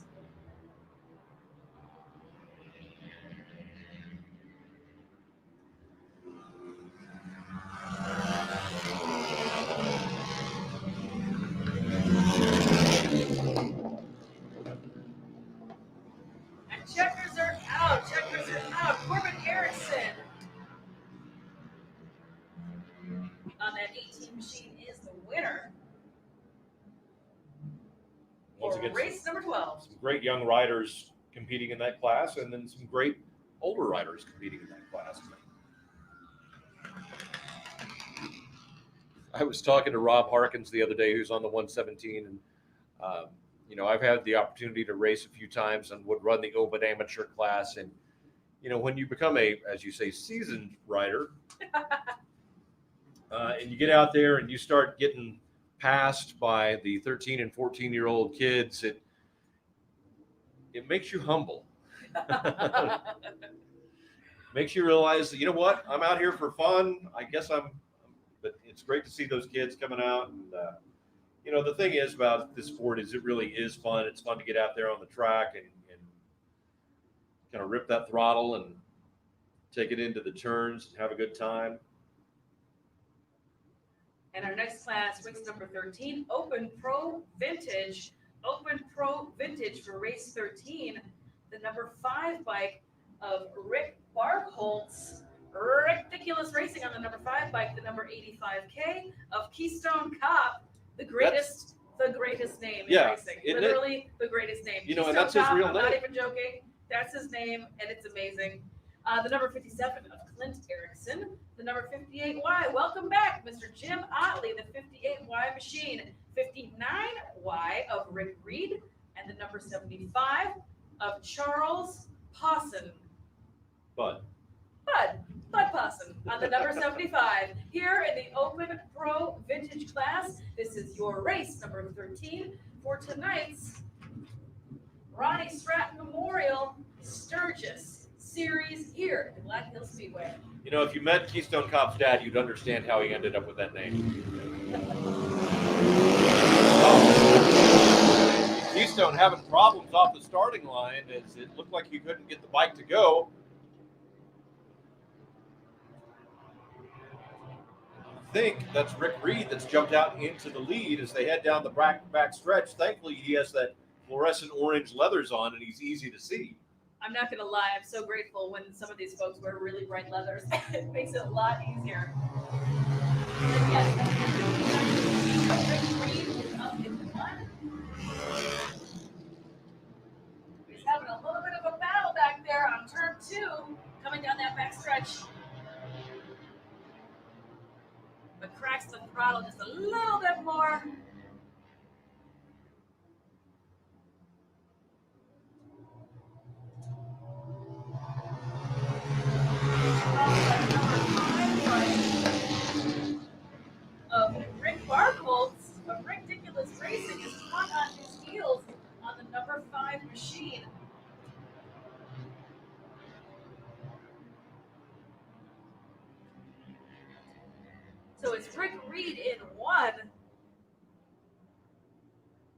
Rick Bargholtz in second place. Here comes the 57, running in third, Clint Erickson, but he is closing the gap on second. Absolutely. A heck of a battle going on up there between 1, 2, and 3. On the straightaway, they spread out a little bit, but in the corners, it's anyone's guess. It's a total coin toss. They're just hot on each other's heels. No quarter given, but it still is. Rick Reed is one. Rick Bargholtz, ridiculous racing on the number 5 machine in 2. Followed by the 57 bike of Clint Erickson.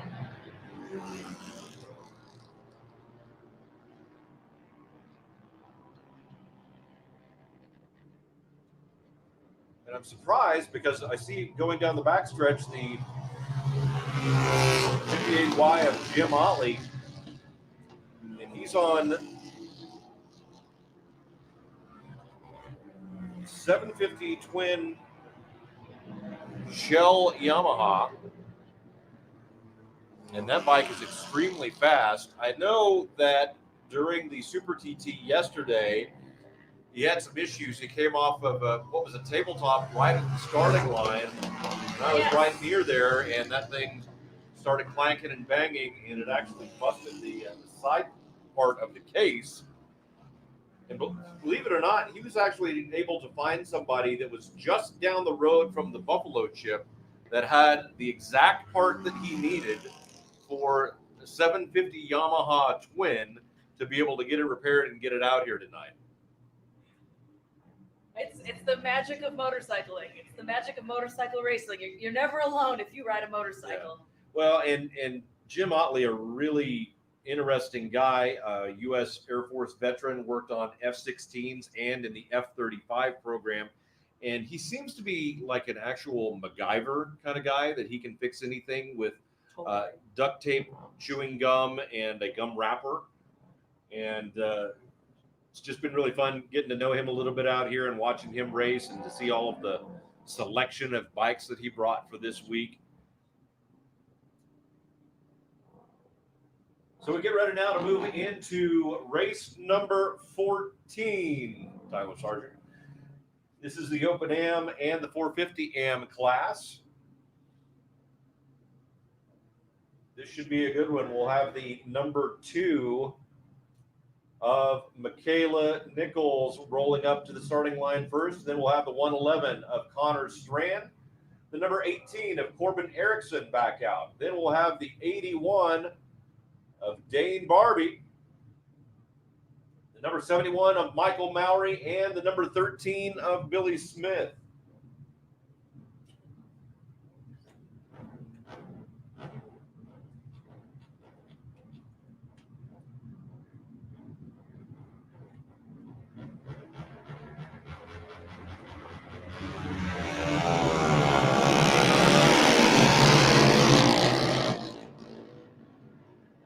Off and running, and I think that's the 81 of Dane Barbie that's jumped out into the lead, or is that the 18 of Corbin Erickson? Corbin Erickson got off really, really fast as well, and those two are just going to be going at it. I can tell already it's neck and neck, coming back down this front straight. This is going to be a big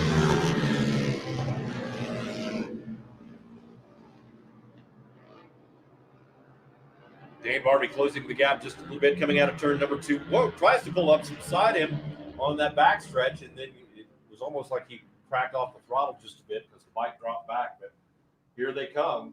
Coming out of turn number 4, Erickson and Barbie.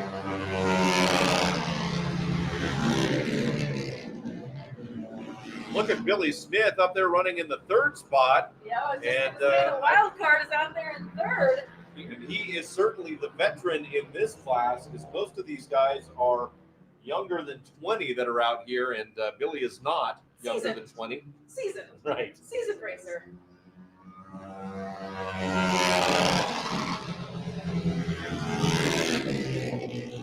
That's 111 of Connor Strand running 3rd, then Billy Smith running 4th.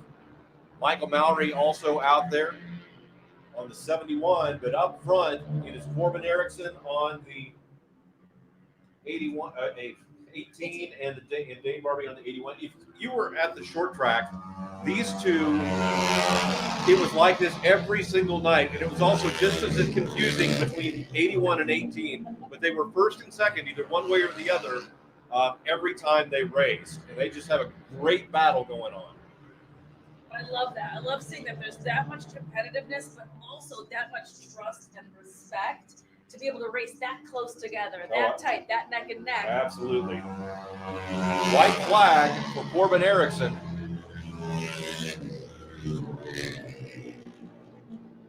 Another great race from Corbin out here.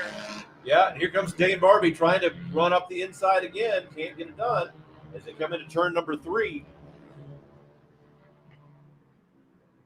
Dane's really thinking about making a pass, but I don't. Oh, it's so close. That dry race at the end, very exciting. A half of a bike length tops between the two of them. The winner for this is going to be the number 18 machine of Corbin Erickson, followed hot on his heels by Dane Barbie on the number 81. Yeah, like I said, those two have just had great battles this week. We didn't see Corbin out at the Super TT, but over on the short track, these two were just bar to bar every single night and always put on a great show. And a really different type of bar to bar than what you normally hear about happening at Sturgis during Bike Week. Oh, yeah, exactly. So we got our next class coming on down to the grids out here. This is a very exciting race coming your way. Buckle up, friends, because it is the Hooligan class. The mighty Hooligans coming to the starting line. Nice big grids in your Hooligan class here at Xtreem Flat Track Racing all week long, actually. Really, really nice grids, really good size, lots of interesting bikes, even more interesting racers and riders on them. Just a really fun, cool, neat thing. This is your Hooligan number 15 race for tonight. The number 31 machine of Jacob Crawford. The 58Y, again, of Mr. Jim Otley. Welcome back. The number 88, Jason Nuss. The number 503 of Tyler Sargent. The number 71 of Josh Young from Ohio. The number 27 of Terry Vestal, also known as TV Dinner on the number 27 machine. He is having a scorching hot week out here. Number 21 of Pedro Brown. The number 49 of Shannon Vinson. And Shannon Vinson, do we have any booze fighters in the house? Shannon, one of the booze fighters bikes out of the Texas area, and it's great to have Shannon up here. Really cool guy. Actually, all these guys are really cool guys. Just a great bunch. They are all really cool guys. Jim Otley on the only Triumph that is out there, I believe.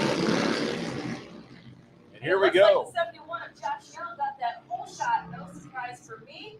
I am also from the Midwest. I have seen Josh race at many tracks. Very, very fast racer with great bikes. But look who's coming up in turn number 3. Oh, but they are just going to battle back here. So it looks like Josh Young on the 71 bike is still in first. Followed really quickly by 27 TV Dinner. That is Terry Vestal.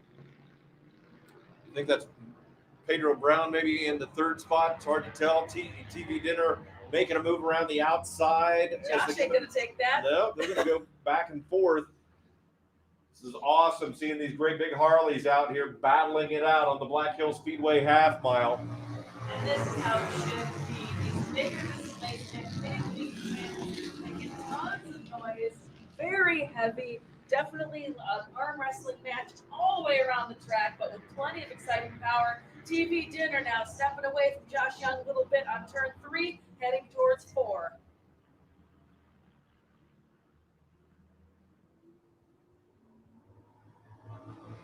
Terry Vestal, 1. Josh Young, 2. I cannot tell who that is in the 3rd spot. Oh, it's so dark, I can't see it. We need the Hooligan riders to put their numbers on a little bit bigger. As with hooligan racing, it is a little bit anything goes. So we don't always follow all the rules of putting the letters on nice and big so we can see them up here.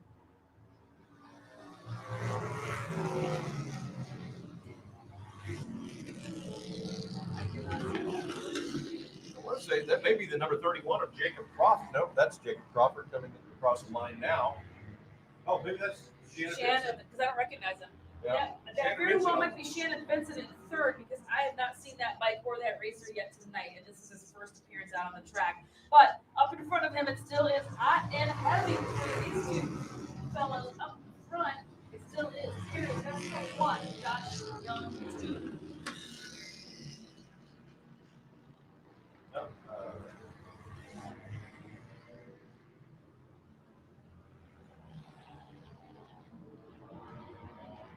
I really wish I could see 3.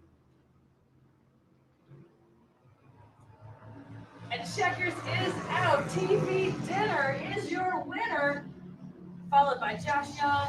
That's Jason Nuss, actually, on the And number 88 Jason running in Nuss third. on 88 in third place. And Sorry then- about that, Jason. I couldn't see your number. Pedro Brown on the 21. Followed by Pedro Brown. There's Jacob Crawford. And I think that's Shannon Vincent there.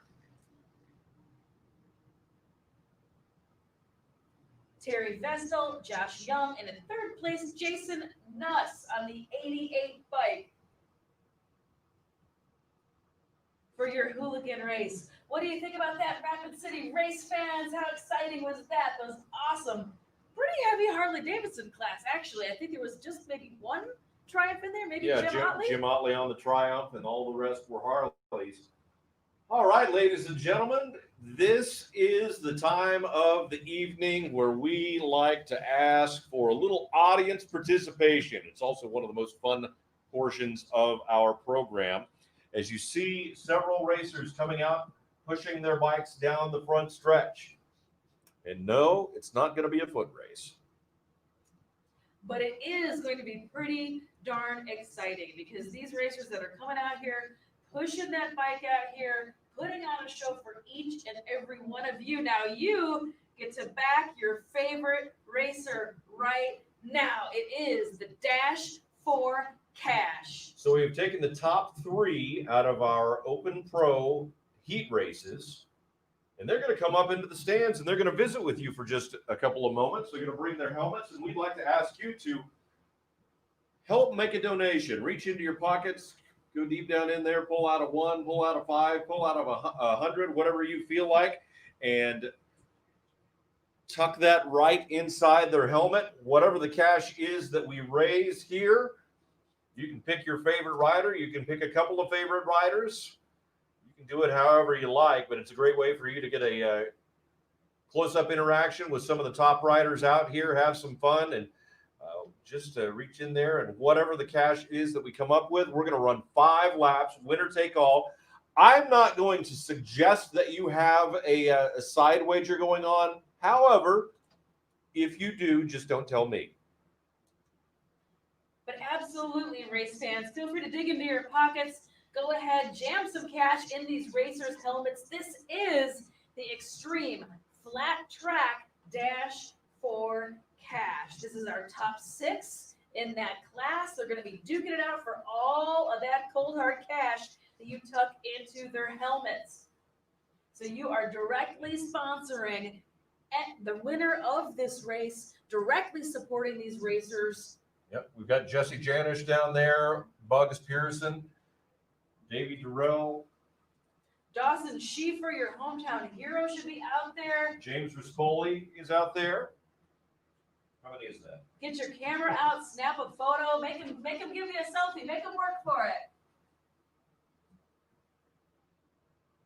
But do consider contributing. We really appreciate it. The racers definitely appreciate it. This is just a really fun opportunity for them to pick up a little bit of extra gas money, a little bit of extra cash, courtesy of you, the race fans. So thank you so much for coming on out. Thank you so much for opening that wallet, tossing some cash inside those helmets. They do pool all that money. It's all honest. Yeah. It's nothing hokies going on here. Winner take all. It's winner take all. They dump it all into a pile, and the winner takes the entire thing with them. And it's been really quite lucrative this week. For a couple of people. And I don't want to make this about me, but the more money you give to Bugs Pearson, I have to help him get home, and he needs fuel money to be able to put into my truck. So in order for that to happen, so the more you can give down there to Bugs Pearson, the better for me. That's awesome. I love seeing these kids go over and tuck some money into this helmet right now. It's too dark. I can't see who's racing down there, but I love seeing these kids jump up. Hey. Is that Dawson, 33? Yeah. Yep, giving Dawson a little cash, your hometown hero. I see you down there, Dawson Schieffer. Yeah. All right, Bugs, do you need to walk around again? I mean, we've got a long ways to go, and we're going to need a lot of fuel for the truck. That's all I'm going to say. But thank you so much, everybody, for digging in your pockets, throwing a little bit of cash, a little bit of love in those helmets for all these people racing. Put your hands together, everybody. Thank you so much. Give each other a round of applause. Thank you so much again for coming on out and supporting some of America's most exciting racing going on right now, and the roots of the Black Hills Motorcycle Rally, which is flat track and dirt track racing. It's really great for Xtreem Flat Track to be here. We have had a super exciting week. It's just been a real pleasure to be able to put on all of the flat track racing events this week involved with the 80th annual Sturgis Rally. From here, we will move and finish out our schedule down in the Texas area with several races across the state of Texas to close out the 2020 racing season. But this has been a week that has been absolutely spectacular. We appreciate all of you great fans that have supported us. You right there, sir, thank you for coming out, being here. And, oh, you're blowing kisses to her, not me. I'm sorry. I understand. Jason will gladly take those kisses. Thank you, sir. Thank you, sir. All right, so. But do take a second also while you, tonight or while you're at home, go give us a like, give us a follow over on the Xtreem Flat Track page over on Facebook. Turn those notification buttons on so you make sure you keep track of all this exciting racing, because they still have some more races to go, like Jason was just saying, down south. So yeah, they've got more fun stuff and action coming your way.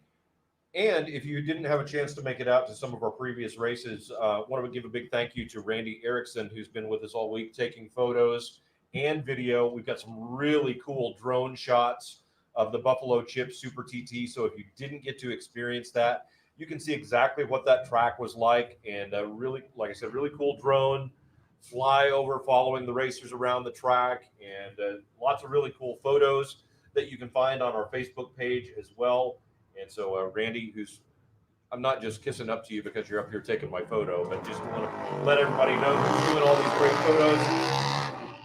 Lots of cool stuff that you can find on our Facebook page. If you want to see the rest of our schedule, you can find that at extremeflattrack.com if you want to follow us. But here we go.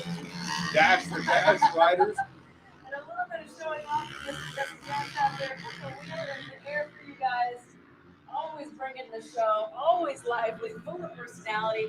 We're going to let these racers get their tires warmed up just a little bit and get a little bit resituated back in their gear, because they took all their helmets and stuff off to come see you face to face.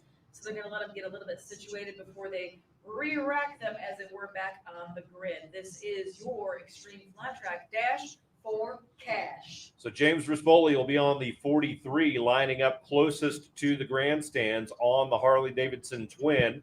I want to say hello to Philip Rispoli, who's watching from Florida. Wanted to be able to put a comment up there and said watching from Florida. So I assume there's a relation there. How many Rispolis do you know? Davey Durrell will be on the number 58. Bugs Pearson on the number 27. Terrence Antero on the number 75. They call him T-Money. This might be a night for him to make some extra money. And T-Money has just been crushing it tonight. Very fast. Jesse Janish on the 96. Dawson Keeper on the 33. We're off and running. Dash for Cash. 5 laps. Winner take all.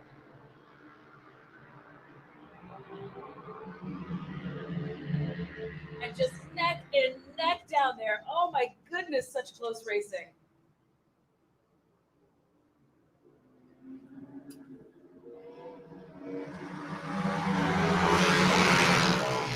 Bugs Pearson was out in the lead, but Rispoli just came blasting by on that Harley.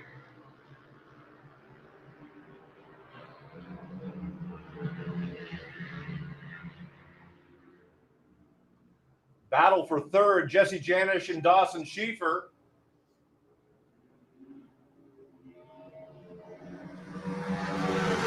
The Harley out in front. No big surprise here. This is absolutely James Maspoli's race being on this twin, simply just by displacement. And he's a heck of a racer, but he's on the biggest machine out there. Everybody else is on singles, if I remember correctly. Yeah. So feeling out there for James. That being said, though, that not Whoa, back there, look at that, 3, 3 4, wide. 3, 4, and 5 is really rowdy racing. This is a little preview of what the Open Pro main event's probably going to look like. We'll just throw a few more riders in there. But right now, white flag for James Spoli on the 43, Bugs Pearson second. But Dawson Schieffer moving up. Whoa, tried to move up there and take the second position. Of course, second takes home nothing in this race, unfortunately. No, the second just gets a little bit of a high five from somebody. Right, no maybe. cold hard cash. And James Rispoli is absolutely going to be bringing home that bacon and frying it up in a pan. James Rispoli, your winner of the Dash for Cash. Bugs Pearson was second. Dawson Schieffer third, if you're keeping score.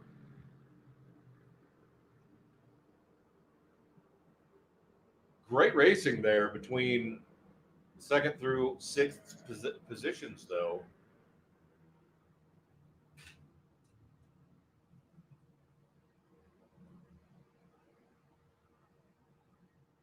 I mean, if that's a little bit of an appetizer for what the main is going to look like, this is going to be a pretty spicy evening out there. Yeah.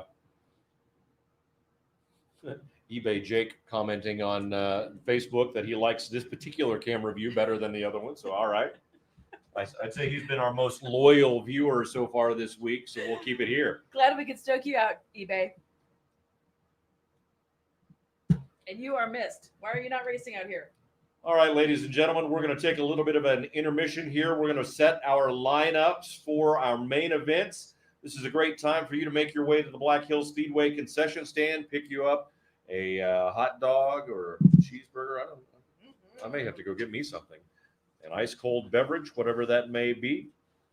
You're right. That does sound absolutely delicious. So we're going to be in a little bit of an intermission.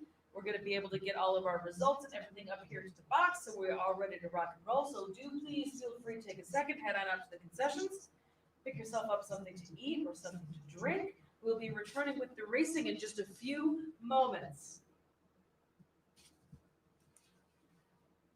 Again, huge thanks to all of our awesome partners, all of our sponsors here at the Ronnie Stratton Memorial Sturgis 80th anniversary series going on. We are in the final 2 nights of racing here at the Rapid City half-mile track, the Black Hills Speedway, ending an absolutely fantastic week of racing. Thanks again to all of our partners and sponsors, including Shinko Tires, LS2 Helmets, Moto Gear, Custom Leathers, Amsoil, Leroy Henderson at T&L Synthetics, Light Shoe, of course. We can't do anything without them out there making those excellent, excellent hot shoes, the best in the business.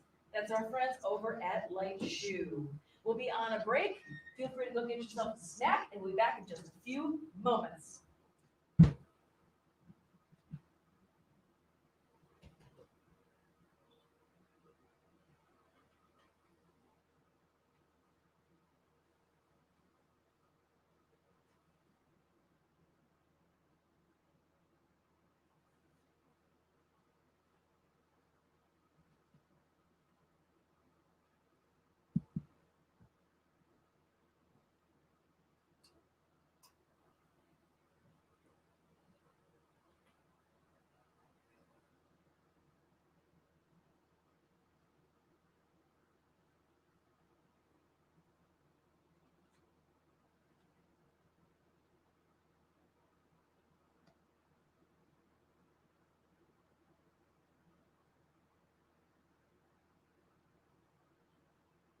Ladies and gentlemen, let me just ask you a quick question. How many of you are new completely to flat track racing? Anybody that's never been to a flat track race before?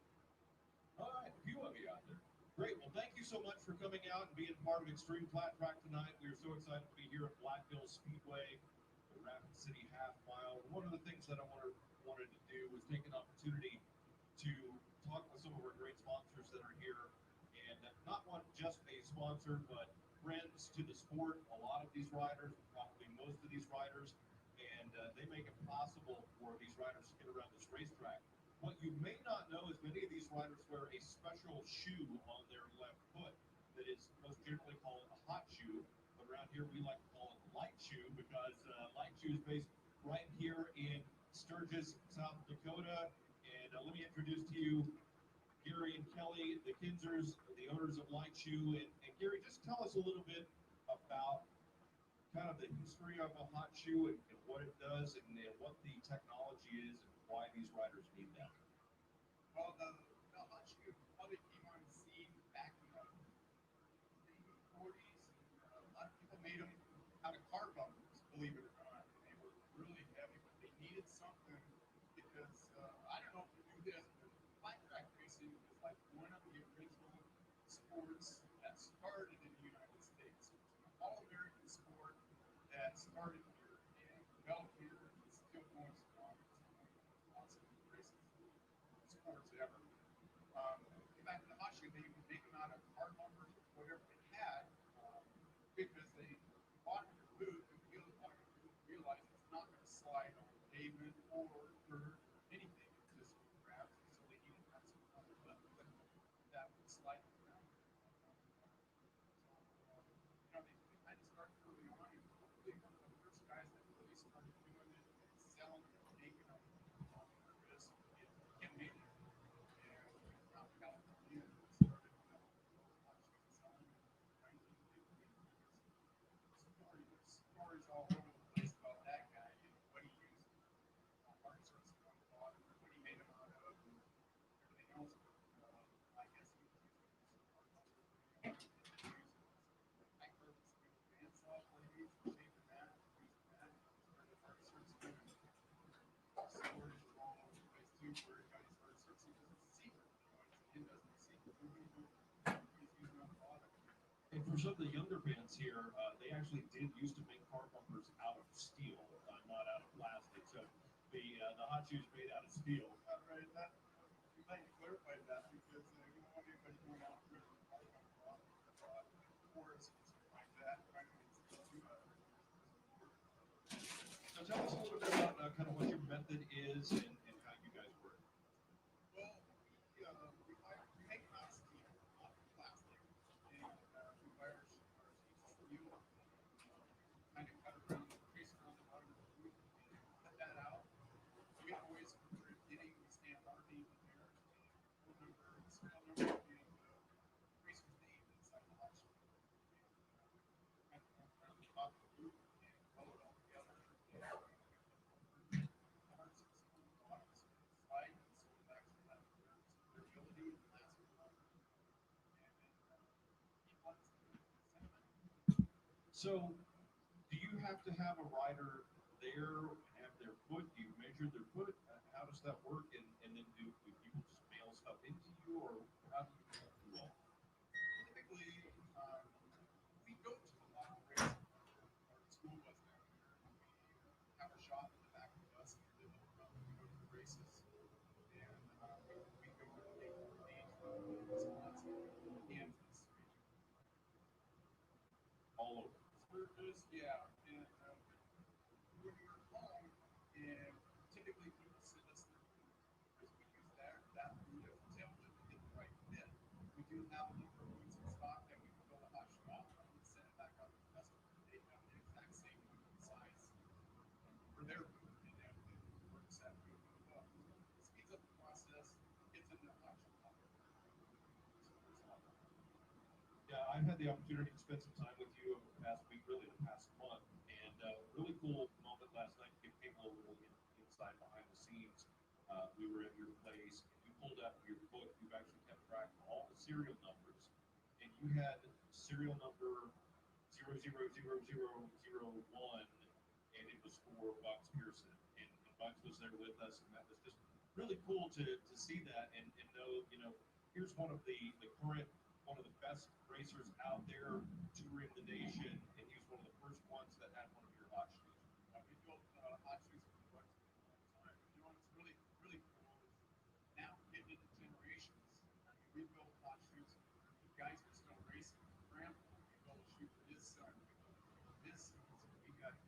three generations that we've been building launches.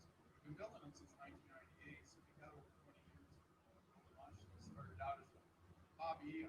I had two little boys that were racing when I had more talent and money, so I started building launches. And they promised they were going to help me, and they didn't. Actually, one of them's out there on turn 4 flagging right now. So it's turned into quite a deal. That's what we do for a living. We went from 3 endpoints to 1. Yeah. Let everybody know kind of how much does a hot shoe weigh that the riders are carrying on that left foot when they're going into the turns?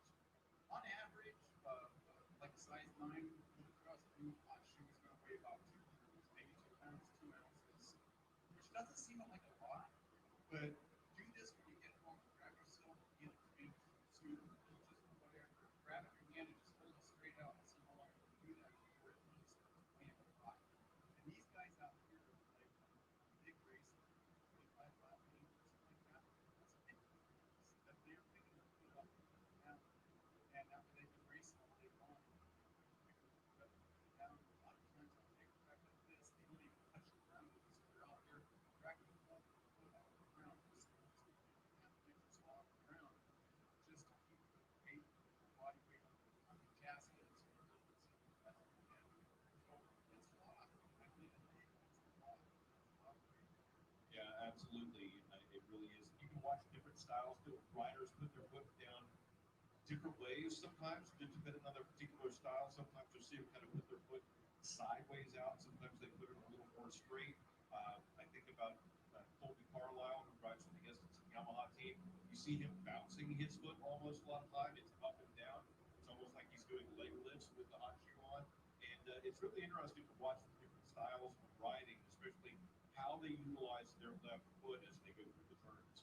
Yeah, exactly. The foot down on the ground is actually just like a balance point. It's a stabilizer. Going to the corner, that's where they usually put it down. This is going into the corner because they want sideways to get set up, and they want it down there on the ground. So when they're going into the corner, they're sideways, the back end steps out. Say they go in like maybe a little bit correct with this one, the front wheel may actually start to slide out of the fence.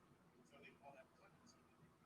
So they put the front wheel that balance, so they have to put down on the ground. That keeps them from falling. So it's a good grip. When they're coming out of the corner, about through the apex, they start to take it off the ground. They have to pressure the ground, and they're not using as much as on the gas. Steering wheel back right. So they look more comfortable anyway, so they get the foot off the ground and get all the weight back on the suspension. Great, very good. Ladies and gentlemen, put your hands together for Gary and Carolee Kinsler. Light Shoe. You can find their website, lightshoe.com. You can also find them on Facebook and Instagram. Kelly does a great job with all their social media. So go give them a follow and you can keep up there. They travel the country and you'll see photos of all the great racers that are out there and also the work they do behind the scenes. Thank you guys so much for being here, being part of Xtreem Flat Track, and personally for all of your hospitality. Thank you. All right, you guys, you got a few moments here to stop by the concession stand, get yourself a cheeseburger, hot dog, and a nice cold drink. We're going to get this lineup set up for our main events. You guys racing here in just a little bit.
Hi, buddy. Stairs. Yes.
All right, ladies and gentlemen, as you can see, we are ready to get back to the racing action. It is time for main events here in Xtreem Flat Track, and it is our Open Pro riders that come to the line first. Race number 1 here in main events.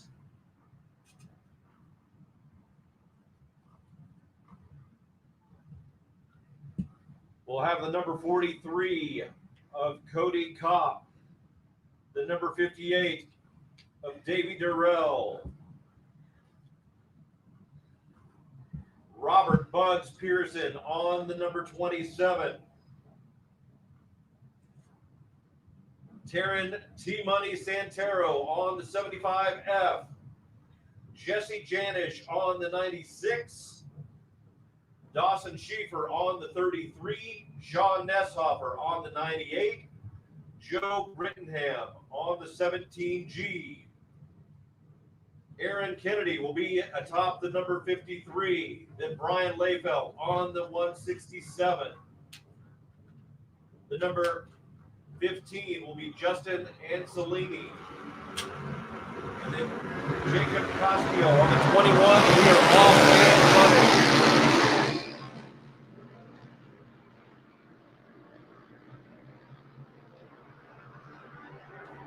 James was Foley on the 43 XG. I think I might have missed him as I went through the lineup.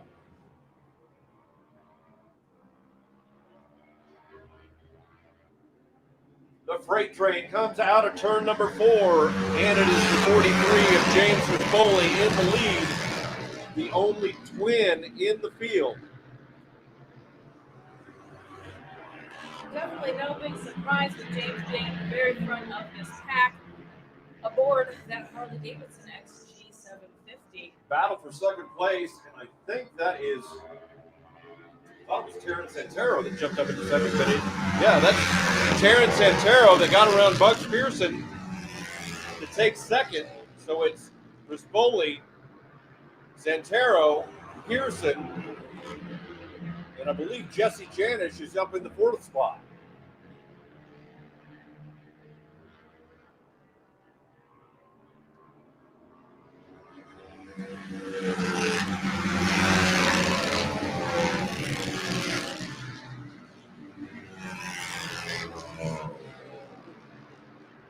Battle for 4th, Sean Nesshofer, I think, snuck up there. We'll see this time around when we can see number plates. No, I stand corrected. That was Cody Kopp that made the move up there.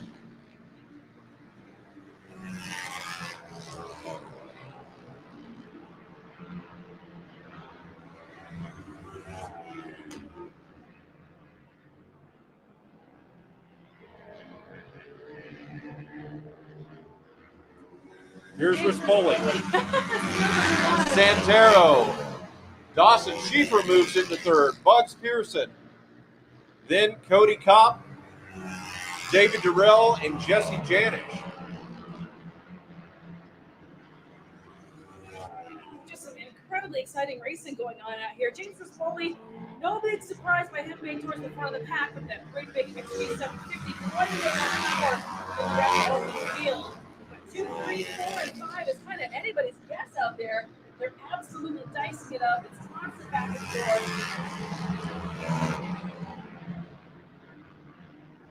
Taryn Santero out there looking really, really good all night tonight. Very, very fast.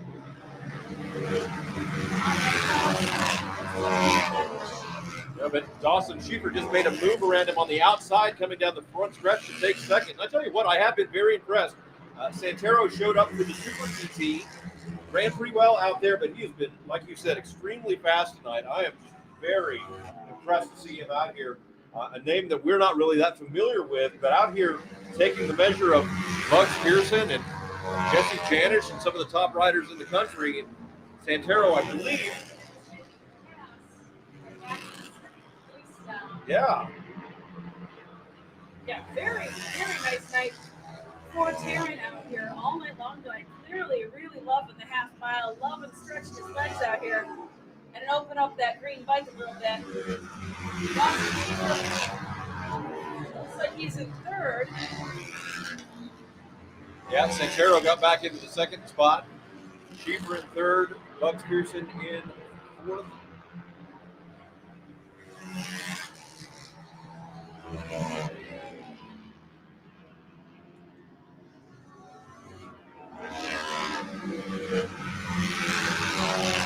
But here's the interesting thing. Look at the singles have caught up with James Rispoli. He's got a lapped rider that's going to come into play here as they come down the back stretch.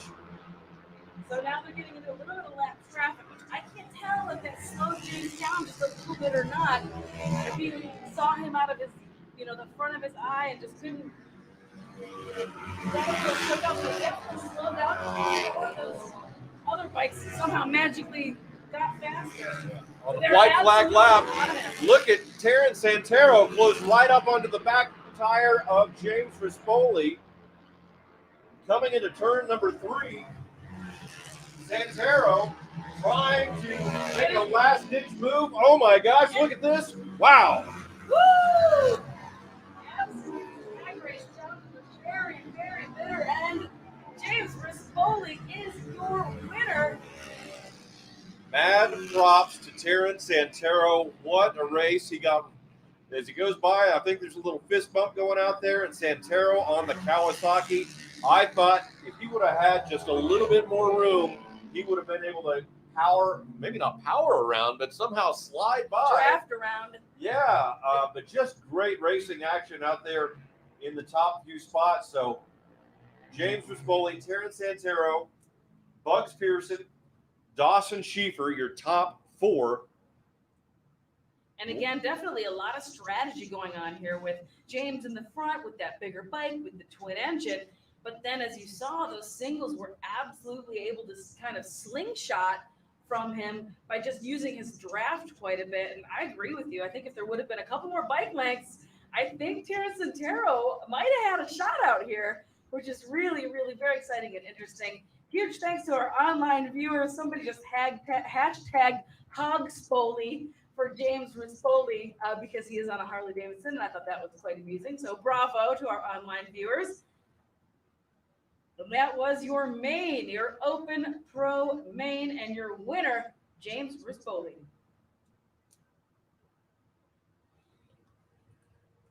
It will be interesting to see what that does for the points for the Ronnie Stratton Memorial Sturgis Rally Championship, as Jesse Janisch had the lead coming into tonight, but finishing a little further back in the field, further back than he's finished all week long.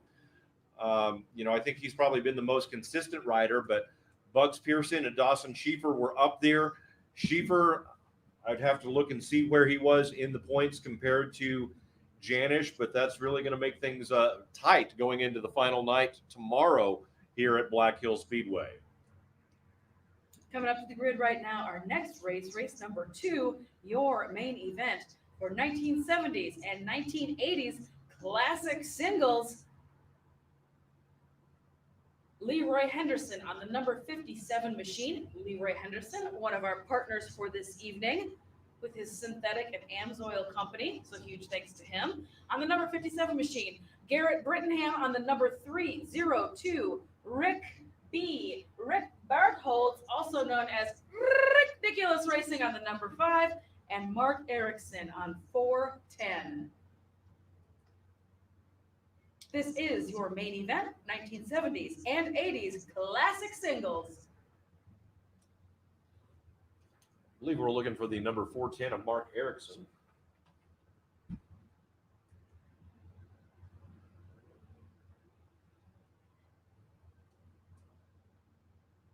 If I remember correctly, I think in the previous races he was having a little bit of trouble. I think he came in a little bit further down path. Okay. So we're going to go with a 2-bike main event here, it looks like. All right.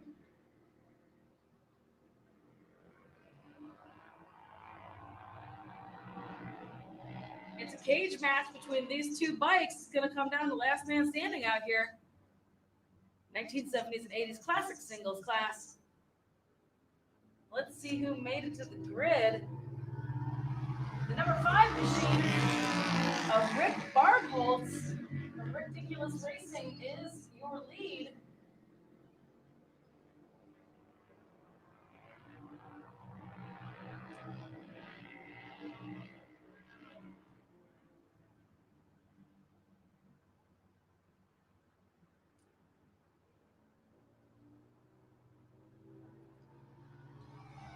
Rick Bartholtz in 1, and Well, that is the 410 of Mark Erickson. 410 of Mark Erickson did make it out to the grid. We're missing Garrett Brittenham and Leroy Henderson. They did not make it to the grid, unfortunately. But that's okay. We've got an exciting race shaping up here with these two folks.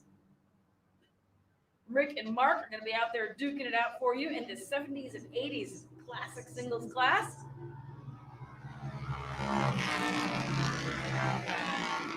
Rick's been racing in a couple different classes tonight and has looked really, really good all night long as well. Yeah, first time we've seen him this week. Showed up just to run the half mile with us here today and tomorrow. Came over from Montana, I believe. Yeah, absolutely. I was talking to him earlier. Came over from Montana. Missoula, now that I recall. To race a couple of different classes with us, and he is absolutely making it look very easy out there on that number 5 machine. White flag is out for Rick from Ridiculous Racing.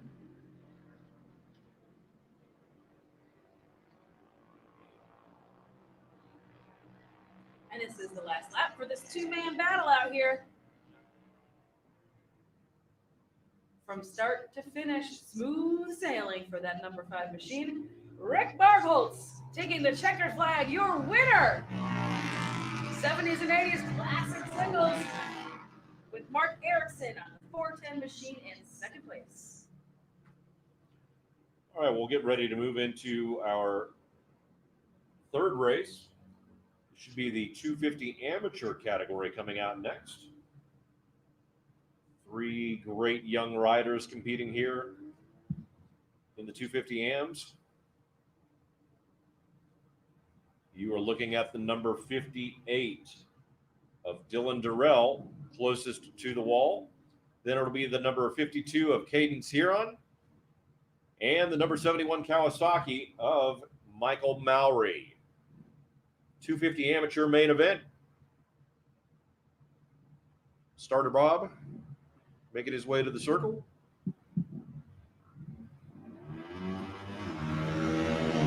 You're off and running. Cadence was off the line first, but Dylan Durrell going to jump out to the lead as they go into turn number 1 and through turn 2. Michael Mowry earlier in the night accidentally slipped his hot shoe. So hoping for a little bit more successful ride in this main event for 250 AM.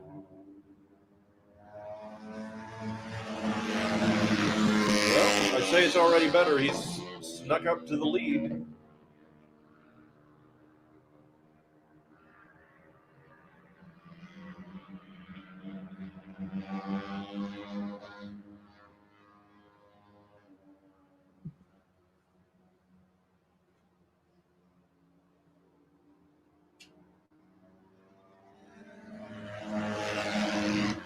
Michael Mowry on the 71, followed by the 58 of Dylan Durrell, then Cadence Huron on the 52. Mowry's really stretching out the lead now.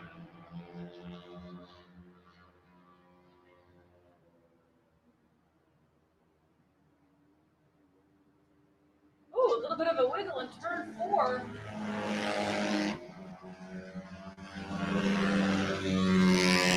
From Michael Mowry coming in real hot into turn 4 just a minute ago. A little bit of bumping and grinding back there on that turn, but he still has just got smooth sailing wide open in front of him. So obviously already having a much better race event than earlier.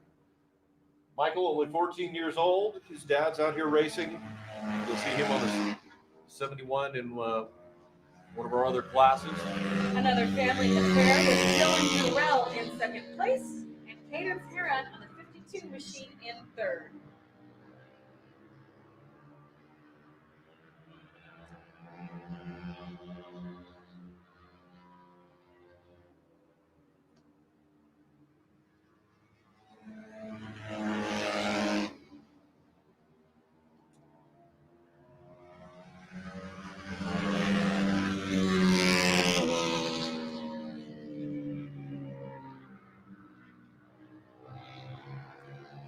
were talking a little bit earlier about how some of the bikes in these classes, framer versus what's known as a DTX or dirt track framed type bike, Right. dirt track style bike.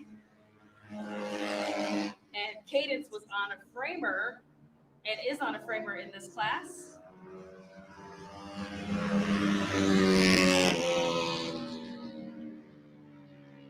Just a really excellent sounding machine.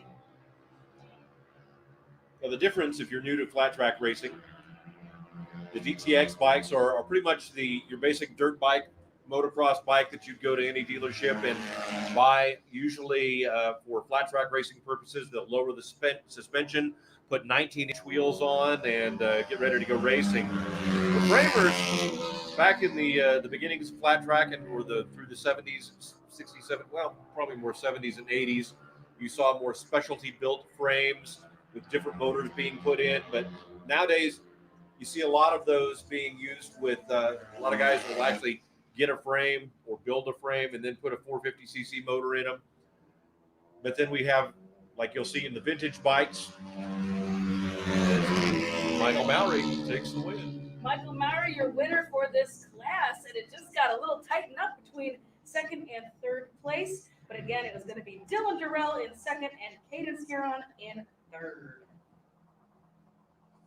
But as I was saying, in the vintage classes, a lot of those bikes, when we talk about a Yamaha TT500 or the XR600, those are actually framers. They're not the stock frame that would have come with those bikes back in the day.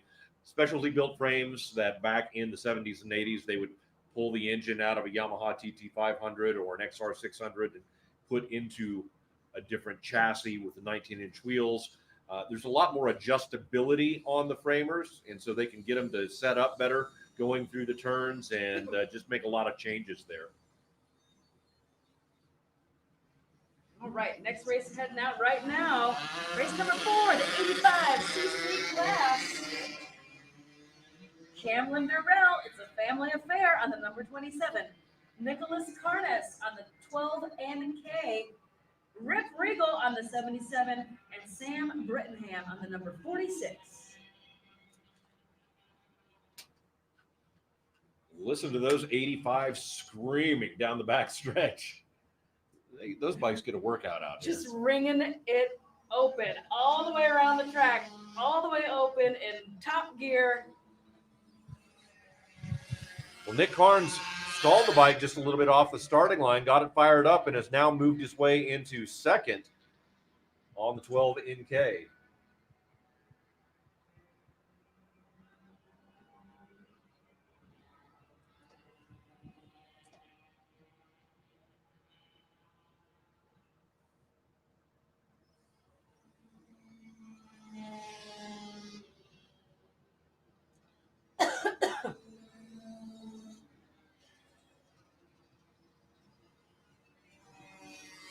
Camlin Durrell with the lead, Nick Carnes in second. Rip Rage Regal running third on the 77. Sam Brittenham on the 46. I actually called him Rip Rage all day yesterday because the way it was written on the sheet, it looked like it was Rage. And they said, no, it's Regal. I said, well, I like Rip Rage better. That's like the coolest name ever. They said, we think we'll stick with that. And with that, a nickname was born. Exactly.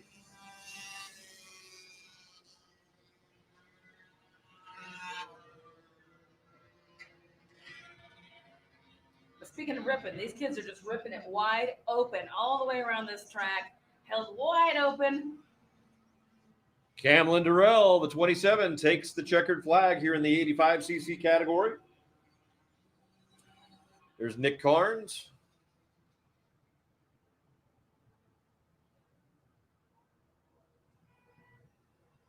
Bringing it home third will be Rip Rage Regal on the 77. And Sam Brittenham. Those kids out there working hard, putting on a show for you guys. Put your hands together, Rapid City race fans. Let those kids hear you out there giving it all they got on those little 85cc machines, but still some super exciting racing.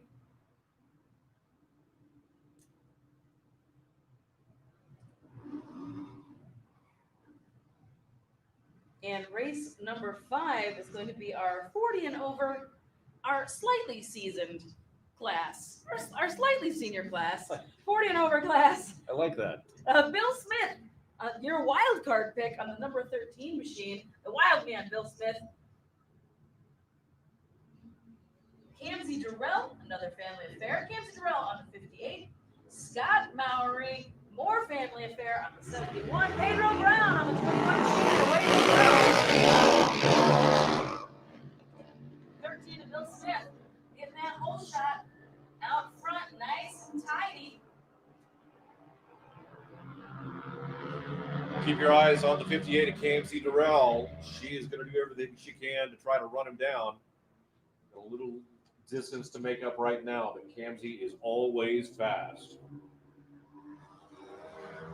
You see those bars bounce? He had a little head shake, it looked like, coming across start finish. Yeah, I told you, he's Wild card are on the edge. He's given me heart palpitations a couple of times this week. Constantly on the edge. The Evil Knievel Leathers is on for a reason on our leader, Bill Smith, on the number 13 machine. Keeping the Evil Knievel spirit alive out there. Riding very comfortably in one with the 58 machine of Kamsey Durrell in second place.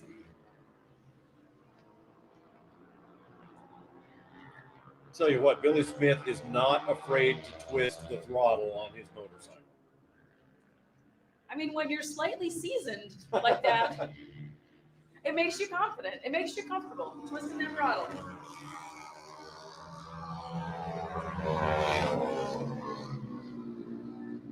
Third place is 21 machine of Pedro Brown. And fourth will be the number 71 machine of Scott Mowry.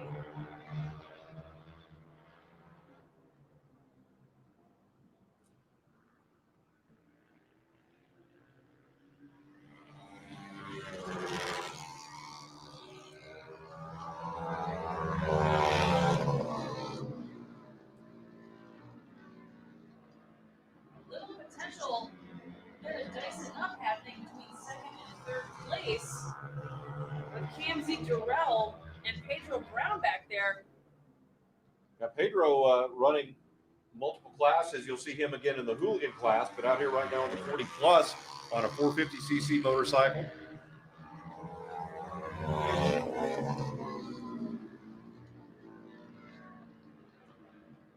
I mean, he's starting to reel her in a little bit. He's thinking about it. Pedro Brown in 3, trying to make a pass there on Here he Kamsey comes. Durrell, and there he goes, showing her a wheel, trying to sneak on the outside. Kamsey ain't gonna have it.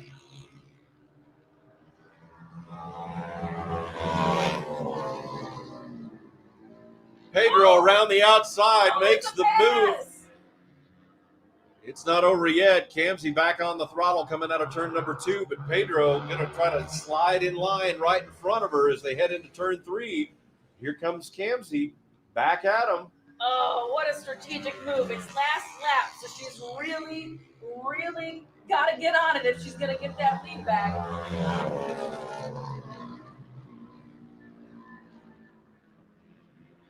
Pedro stays right in the center of that groove, and Kamsey can't get around. No, he's absolutely just hogging all of the groove that's going on out there. And she's going to have to do something real drastic to get around him, and I just don't think she's going to have Coming down to the horsepower. checkers is the number 13 of Billy Smith. And here comes Kamsey. It's the drag race. Oh, it was so neck and neck. It was so close. Oh, my goodness. Oh, that was one of the closest finishes of the night. Yeah, and I think Pedro Brown got it, but just by half a tire, maybe. Maybe. Literally, it was the shield of a helmet between them. It was so incredibly close. Some more very exciting race going on tonight here at the Black Hills Speedway.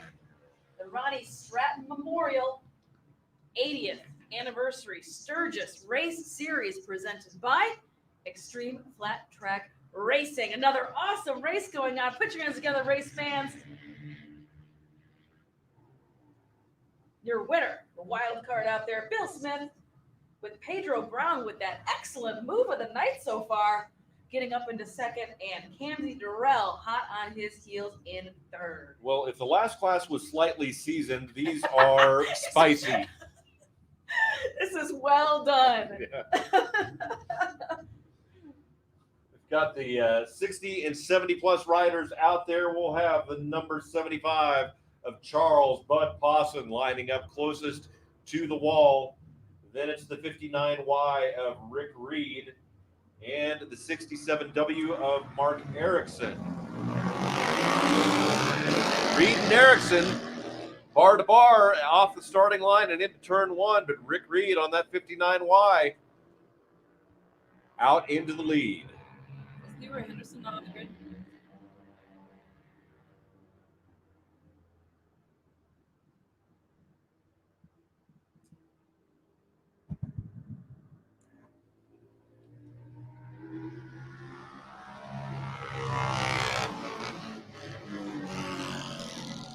And the 59Y machine of Rick Reed out in the lead. Thank you for those bright orange leathers.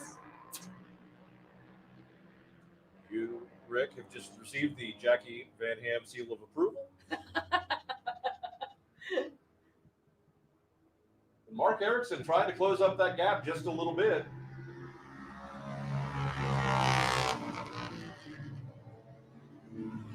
The 75 machine in third place of Bud Pawson out there. So it looks like Leroy Henderson on the 57 is not on the grid for a second time this evening. As I think you chatted with him earlier. This is his first half mile experience. I don't know if he was necessarily set up for it, perhaps. But, Yeah. So I think he's maybe going to be stepping out for the evening. But this is his second grid. He's not made it on. So we hope everything's okay back there in your pit. We'll see you after the races. But so far, we've got a real humdinger going on up at first and second. Rick Reed up there with those beautiful bright orange leathers still in one. And Mark Erickson on his tail. Now, these two have really been battling all week long. And Erickson makes a move up to the outside and is going to try to come around Rick Reed through turn one. So far, he's got it done. We'll see if he can get down into the groove and take the lead, and he does. And he did. He totally stole that line coming out of two and just swooped in on him. And now it's going to be a real tough time for him to get back around. White flag for Mark Erickson. I have to tell you, yesterday at the Buffalo Chip Super TT, I forget which class it was, but Rick Reed was in the class, and I think he was actually in the same class as Billy Smith. And Billy was in first, and Rick was in second. And as they came through the corkscrew or chicane, however you'd like to refer to it, I could actually hear Rick Reed hollering at Billy Smith that the old man is coming to get you. And it was the funniest thing of the week, I believe. Rick, just a great racer, really having a blast out here. Took a win on the short track earlier this week and has done very well. As you mentioned, he is one of our more seasoned riders on the edge of, I'm going to say that Rick's probably spicy. I'm going to say he's very spicy because that was a very, very spicy race. If you caught it down to the end, down to the wire, that was, again, a really very close drag race at the end between Rick and Mark Erickson on that 67 bike. And as they came back around, it ended up being Erickson in one, Rick Reed in second, and they were totally high-fiving on the back straight. And you could tell they were just having an absolute ball out there. So I think that's really, really good to see. I love that honestly to me is what flat track racing is about. It's competitive, sure. You want to win, absolutely. Yeah. But at the end of it, you want to high five your buddy. Yeah, and how many sports do you know of where you can have kids as young as 5 or 3 years old, even as we had at the short track, and up to participants in their 70s that are still active and participating and out here having fun? I mean, just the ability of all of the different ages and genders. I mean, there are really no boundaries in flat track racing at all, and it's really great to see. No, and this is a great example of it. So this is the 65C class, as you can tell by those mini racers out there. So this is a prime example from 60-year-olds to 6-year-olds, all in one race event, all in one night, back to back, all having fun, all having a good time. So this grid is going to be Camlin Durrell out there on the 27 machine. And this should be Rip Rage out there as well. And Sam Brittingham on the number 46 machine. Yeah, here comes Rip down to cross the start-finish line right now on the 77 KTM. And the Yamaha number 46 is Sam Brittingham right behind him. Out on his heels. And Camlin Durrell out there on the number 27 machine. Of course, Durrell, a name we've been saying an awful lot tonight because it is a family affair. We'd love to see that. Moms, dads, kids, everybody races here at Xtreem Flat Track Racing. And White flag for Camlin Durrell. White flag is out, speaking of, for Camlin Durrell. So that is going to be last lap. Well, Sam Brittingham starting to run down Rip Rage. One more lap to get it done.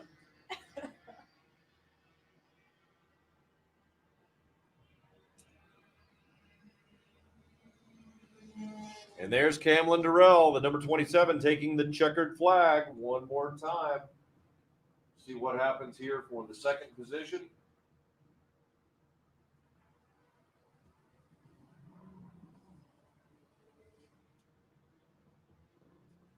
Right at the very end. Wow, I thought Sam was going to get him right there at the very end.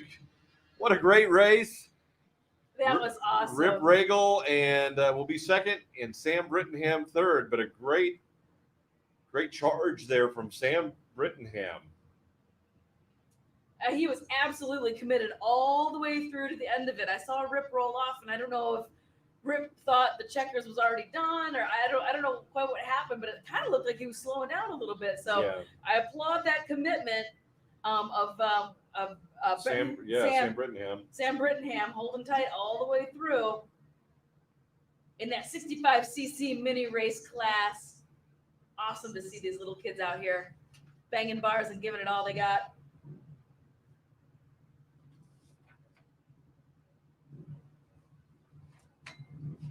Looks like we're heading into race number 8. 0 to 250 class. Number 58 is Dylan Durrell. Number 10 is Jason Fawcett. Number 52 of Cadence Tarrant.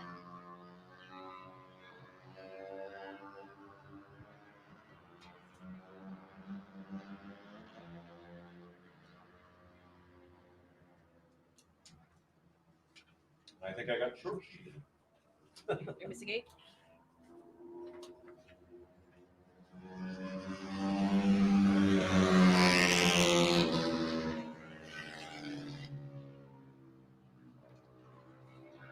I'm good on this one. Okay.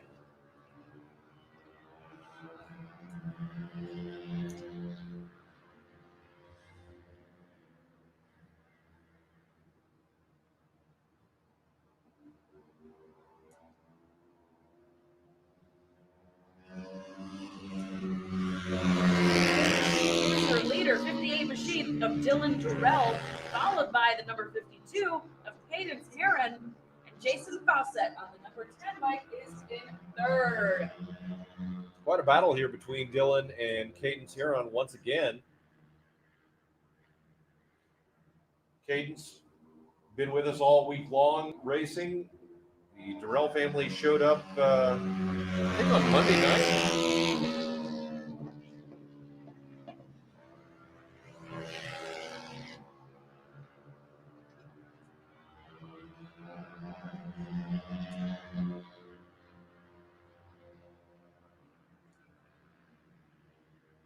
Dylan Durrell is still in the lead on the 58 bike. Heron on 52.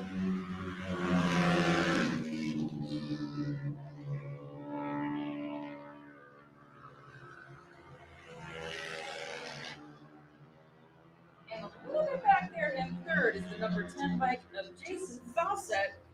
But the battle to be had is really up at 1 and 2 between Durrell and Heron.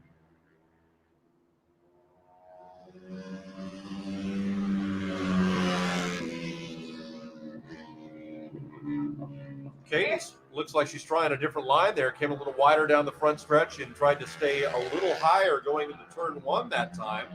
She does seem to be gaining a little bit of ground as they go back down the back stretch, but then going into three, Dylan stretches it back out.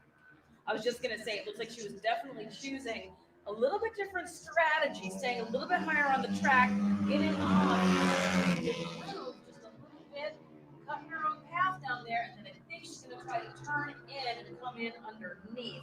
So there might be a little bit of strategy going on out here. Or flat out just realizing that you can't get around somebody and you've got to make your own path.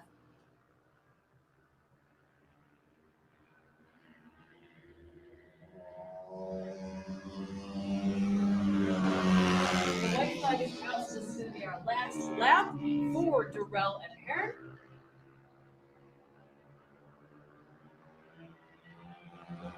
Oh, she can almost taste it back there. So very close. I don't know if she's going to be able to catch this draft and make a pass on the straight, because I think that that's really what she was hoping for, but unfortunately, fist in the air for Dylan Durrell. Dylan Durrell had just a little bit more muscle in this race, but hot on his heels, Cadence Heron on the 52 and number 10 in third place of Jason Fawcett. Another good race there. Is Cadence and Dylan battling out once again.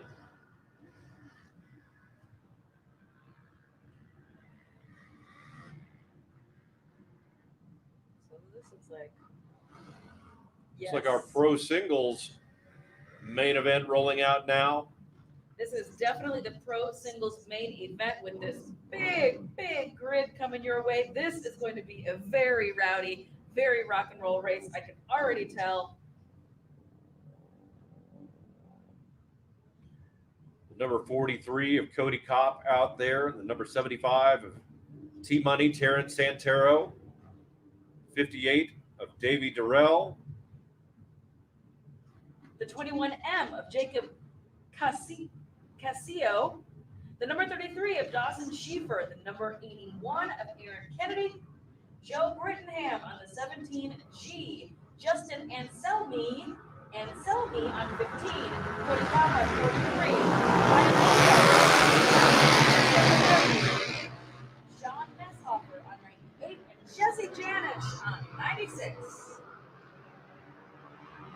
Wow, and they are dicing it up through turns two, coming down the front stretch. Just an absolute freight train coming around this track. I knew this pro single class was going to be extra spicy.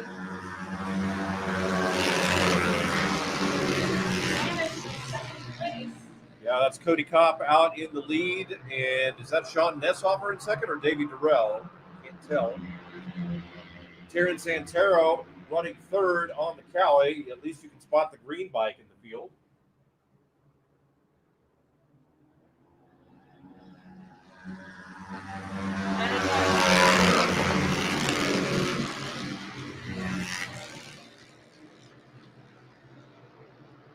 Janice is back in third. Terrence. Whoa, and look at that. Terrence Santero makes a move around Janish on the bottom side, coming into turn number 3. And now he's looking for second. Woo!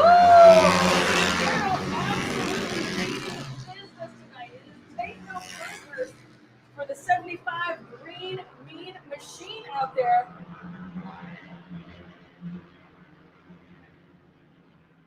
And is now putting a move on to first place. Davey Durrell out front of the freight train, but Terrence Santero trying to chase him down. But here comes Cody Kopp on the 43 KTM, trying to get back around the Cowie of Terrence Santero. Can't get it done into turn one. And these two youngsters, this is going to be a great battle. It's already such an excellent battle. The shifting from second down to fifth and back and forth is just really, really intense.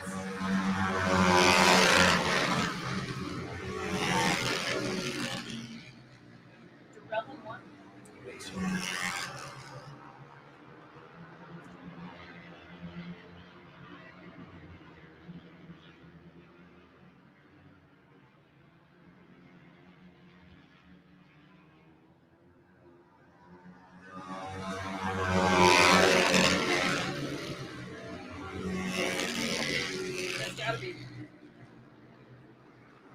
Davey Durrell holds the lead. Terrence Santero closes up the gap coming out of turn number 2, stretching the distance between he and Cody Kopp. Santero right on Durrell's back wheel now as they come out of turn number 4, coming down to the start-finish line once again. Santero.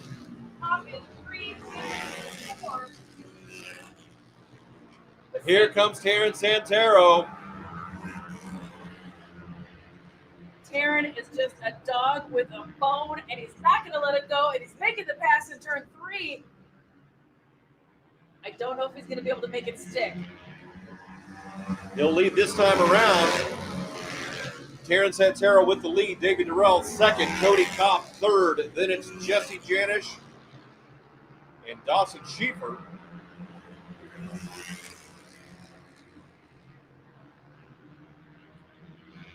And Santero is absolutely making that pass stick. He still is out front.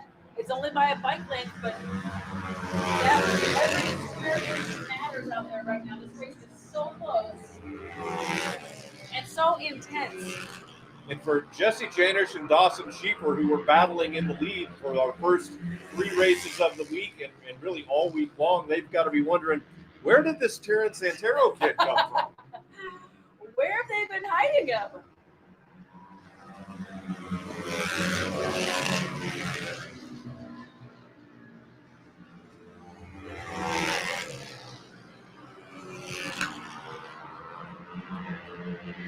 Look at Davey Durrell trying to make a move around the. Well, he's going to scoot to the inside. And makes the pass. Durrell has taken the lead back over again. They're going to trade it right back. Santero goes ahead and makes the inside pass, nice and clean. Turn 1 into 2. We're headed down the backstretch right now. It is an absolute drag race back there. Santero, hold on. Checkers are out. And here it goes, friends. Here they come. Santero 1, 2. Top 3, Janish 4. Dawson Schiefer brings it home in the 5th spot. What a race. Woo! For Terrence Santero on the Kawasaki. T-Money bringing it home in the Pro Singles main event. T-Money is right. Some incredible racing going on. Whoa.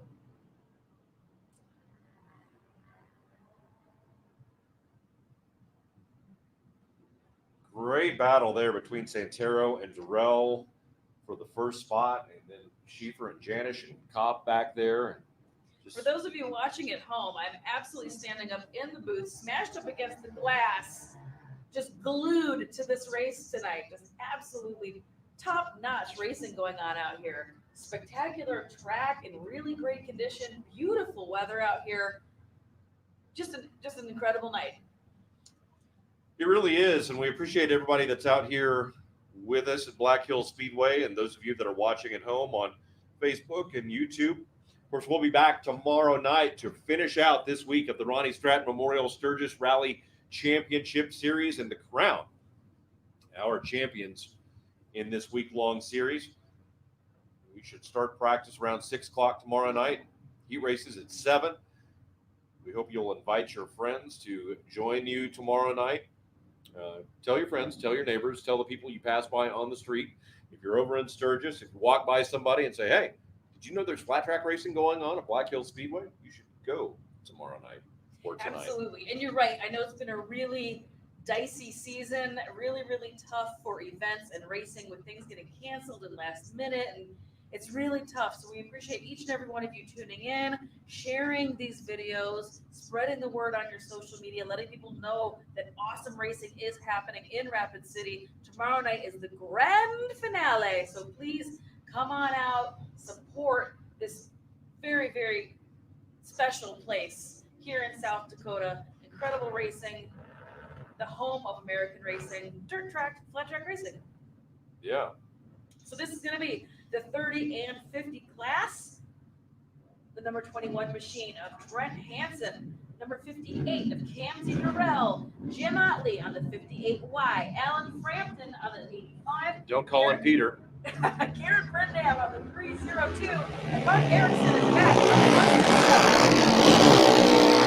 1.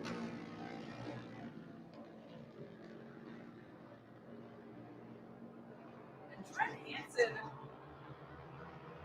was in pole position, was in P1, had a really great run earlier in the earlier heat race. So I expect another really strong performance from Trent Hansen. He's charging down on Jim Otley on the 58Y.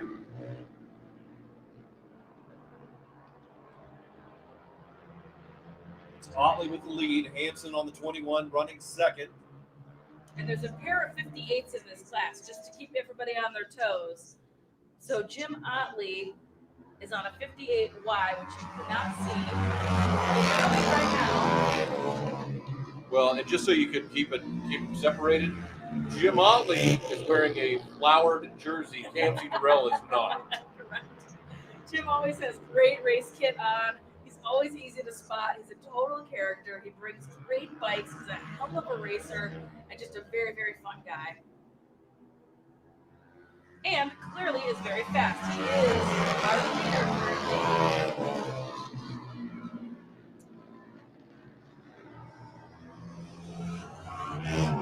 And again, this is the 30 and 50. Slightly senior class. Yeah. The mixed 30-50 class. I can tell you that Jim's not in the 30 class. It doesn't matter. He's at the front of the pack, so Right. Age doesn't matter out here. It's really just how you feel about that right hand. That's right. How you feel about that throttle is going to dictate what's going on out here, not your age. And I think that's Trent Hansen in 2. It is on the number 21. White flag for Jim Otley and Trent Hansen. Our second 58, which is going to be Camsey Durrell, is in 3rd. Our secondary got real crunchy on the back stretch between Jim and Trent, and I thought maybe Trent Hansen was going to try to make a move here, but Jim Otley's got the win. Checkers is Jim. From start to finish, it was Jim Otley's night here in the 30 and 50 class. Yeah, great run for Jim.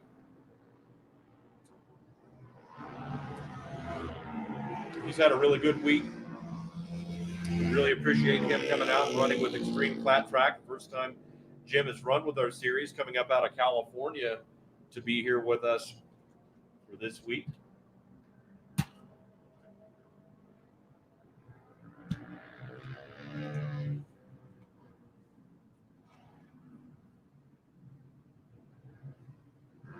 Alrighty, race 12 is going to be a Pro-Am class.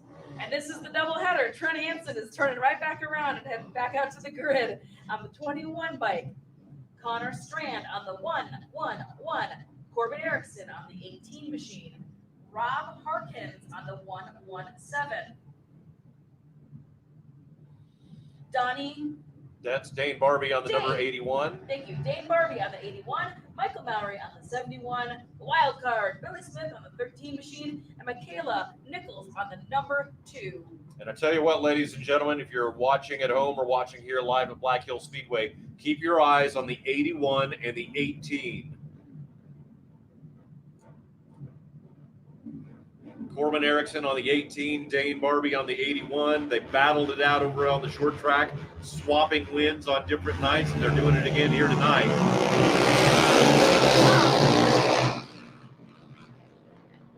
You're absolutely right. The 18 up the jump and 81, I think, is in second. So the whole shot goes to Corbin Erickson on that 18 machine. I hate that we're actually missing a rider tonight that's been running in these amateur classes. The number 336, Declan Bender, was running really strong all week. Went down yesterday at the Buffalo Chip Super TT. I need to find out what the final prognosis was, but he was certainly in a little bit of pain with his shoulder yesterday and took a hard hit on the front stretch over there. But Declan Bender is another name that you need to keep your eyes on. We wish him well if anybody's watching at home or connected with him. We hate to hear it, but speedy healing, Declan, and we'll see you back out on the track real soon.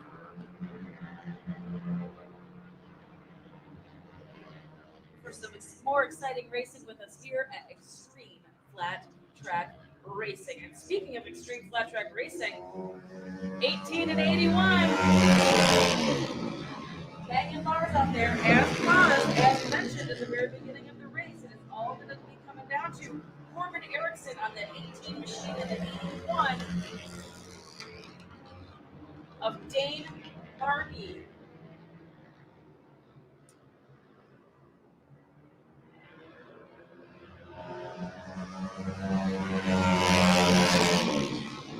Yeah, it just feels like it's just a race between the two of them. There is such an incredible gap between them and third and the rest of the pack.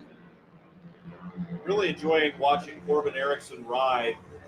He's got great form. If you watch when he comes down the front stretch going into turn one, he's really got that elbow up, working the throttle. You can see him when he cracks it off.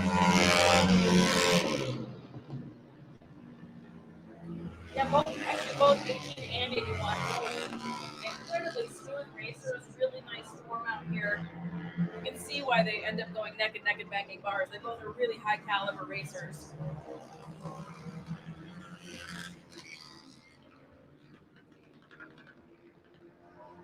But it looks like there's a little bit of race going on down here between 3 and 4.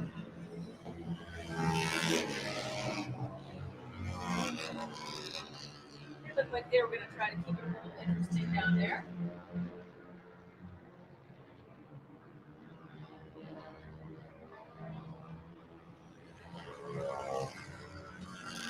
And last lap, white flag is going to be coming out. One machine, the 18 of Corbin Erickson, and the 81 of Dane Harvey.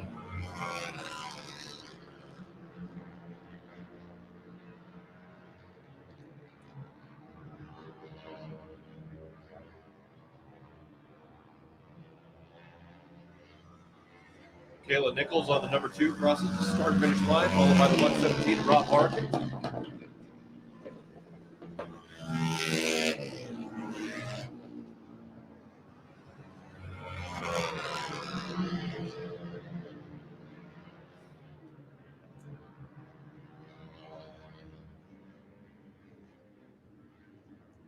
Corbin Erickson gets the win.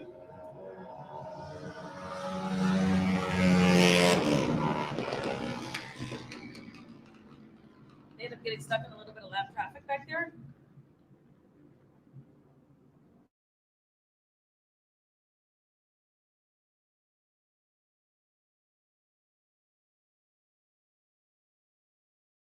And 81 machine, as promised from the previous heat race. They were just clearly very comfortable racing next to each other, very, very comparable racers. So some more exciting racing in that Pro-Am class. Coming up next, race number 13, Open Pro Vintage. And this was exciting. There's a bunch of characters in this class. Well, you got that right. So some real fun racers in this class. Again, this is the Open Pro Vintage race number 13 for tonight.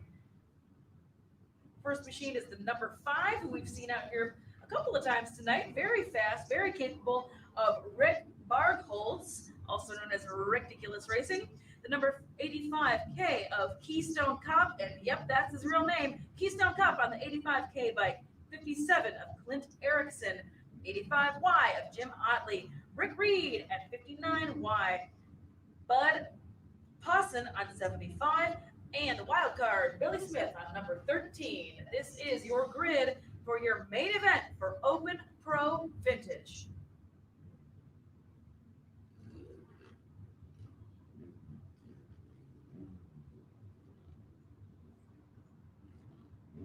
A little bit of a reshuffle down there on the grid, making sure everybody's in the right spots. Heat races earlier tonight is what's dictating where they're starting on the grid for anybody who's watching and is not familiar.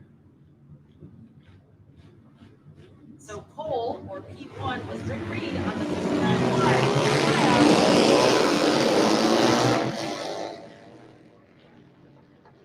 Jim Otley on the inside with that telltale distinct jersey of his.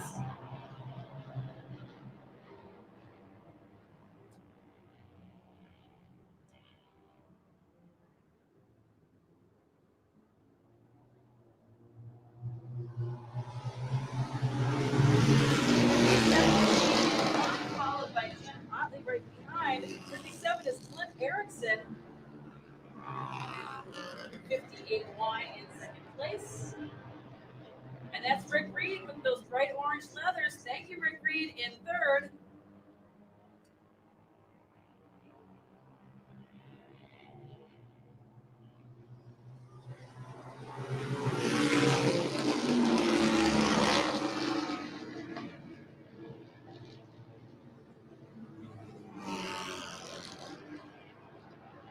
Ooh, Rick Reed starting to creep up and reel in Jim Otley on the 58Y machine. Looking to maybe think about making an outside pass coming out of turn 4 back down the straight. With the 57 bike of Clint Erickson and a very, very comfortable lead up there in first. And I've been a little confused because I think there's actually 257s out there. I think Roy Henderson might be back out there kind of running at the back of the pack.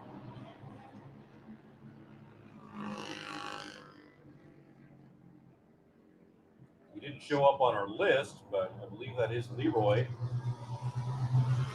Oh, there's Leroy Henderson. Yeah. You're right. I recognize he's got a really distinct number plate. Yeah. Whoa, Rick Reed way up out of the groove as he comes through 2. Rick Reed doing a little bit of sightseeing over in 2, over in that corner. Got way off the grid. That big step out, unfortunately, really cost him a lot of real estate out here for his battle with Jim Otley in second place. So it's still going to be your leader is going to be the 57 machine of Clint Erickson. Second place, Jim Otley with 58Y bike. Third place, Rick Reed on the 59Y. And checkered flag is out. Your winner, again, Clint Erickson on the 57 is your winner, followed by Jim Otley and Rick Reed.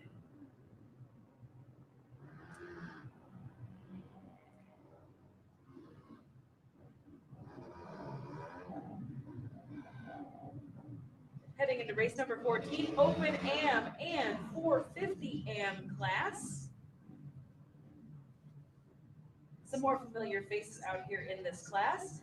The number 2 machine of Michaela Nichols, the number 111 of Connor Strand, the number 18 of Corbin Erickson, the number 81 of Dane Barbie, the number 71 of Michael Mowry, and the number 13 of Billy Smith in your Open AM and 450 AM main event, race number 14 for tonight here at the Black Hills Speedway. Ronnie Stratton Memorial Sturgis Championship Series presented by Xtreem Flat Track Racing. Thanks again for all of our fans coming out here in the stands live and our fans who are streaming over on the internet. Thank you for tuning into our Facebook page.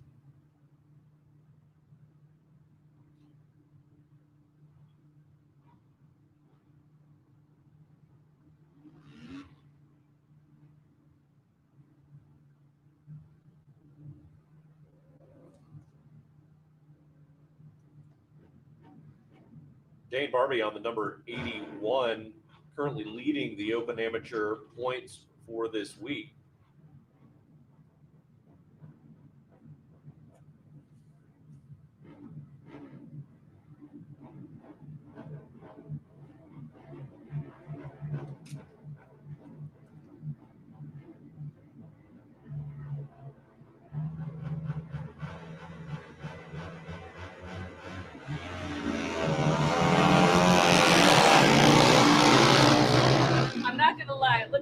it looked like Billy Smith got a little bit of a jump off of that start there. Yeah.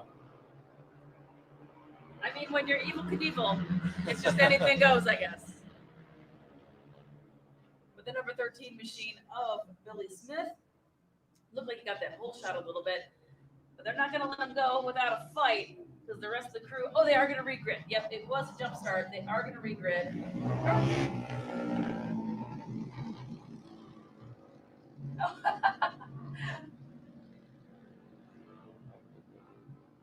So they are going to regrid. They're going to send everybody back around again. We're going to regrid a little bit. Our flagman had the red flag out, but they didn't quite catch it or believe it. I don't know if they were just really anxious, just really excited to race out here. So I'm going to guess Somebody's going to. Someone's going to third row. Right. I'm guessing that this is probably going to be a penalty for Billy Smith for that jump.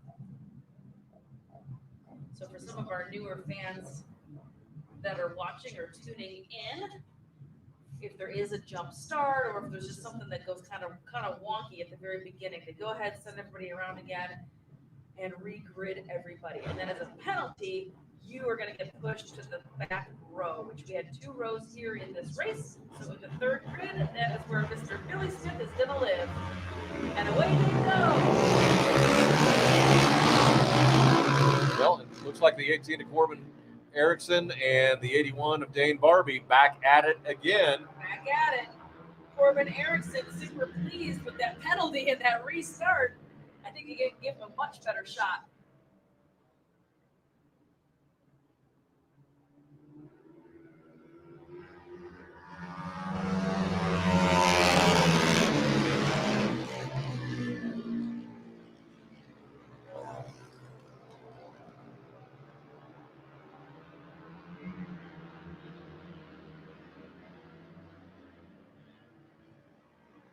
So Dane Barbie won the first and second nights of the short track,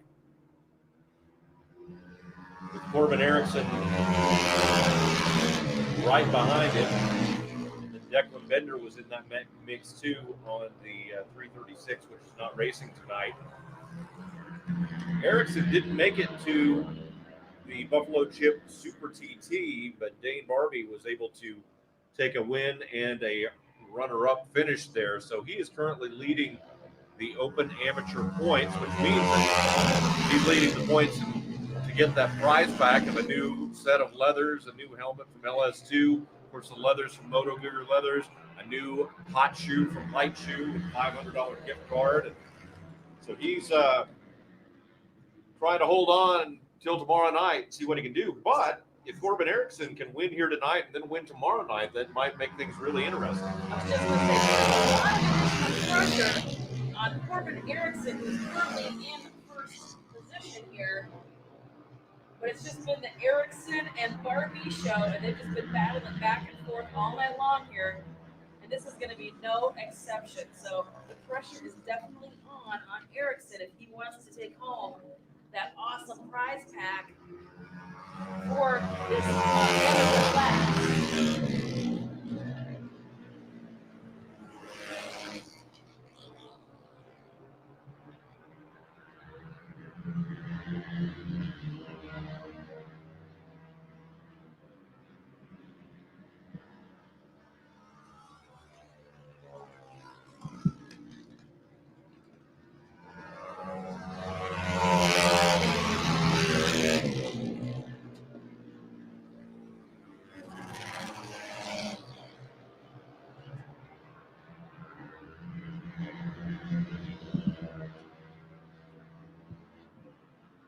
Alrighty. Barbie looked like he was thinking about showing a wheel to Erickson here.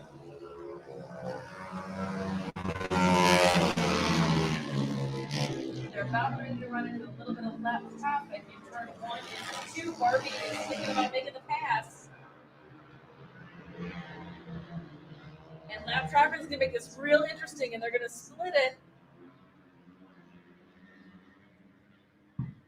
Again, these two have just been absolutely head-to-head in every class they've been stacked up against. And that's looks like Mark successfully made the pass. So 81 is your current leader, 18 in second place. That puts Dane Barbie in the lead and Corbin Erickson in 2. And the checkers are coming out. This is going to get real interesting, friends. Hang on to your seats. And it did end up being Barbie in 1, Erickson in 2.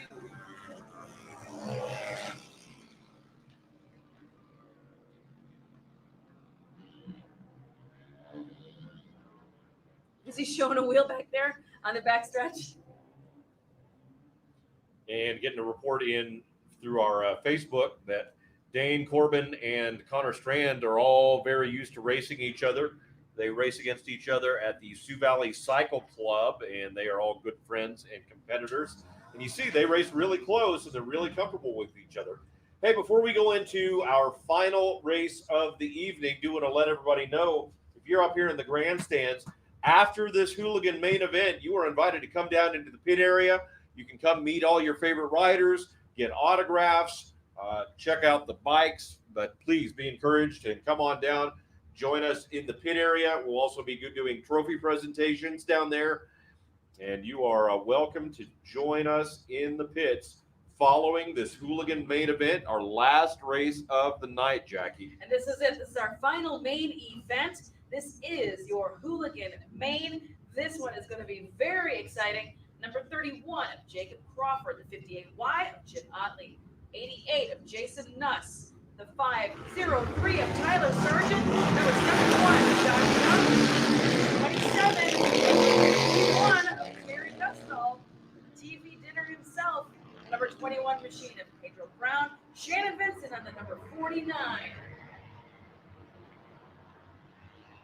And away they go, a stacked class, mostly Harley Davidson, with the occasional Triumph Twin in here just for good measure, just to keep it interesting.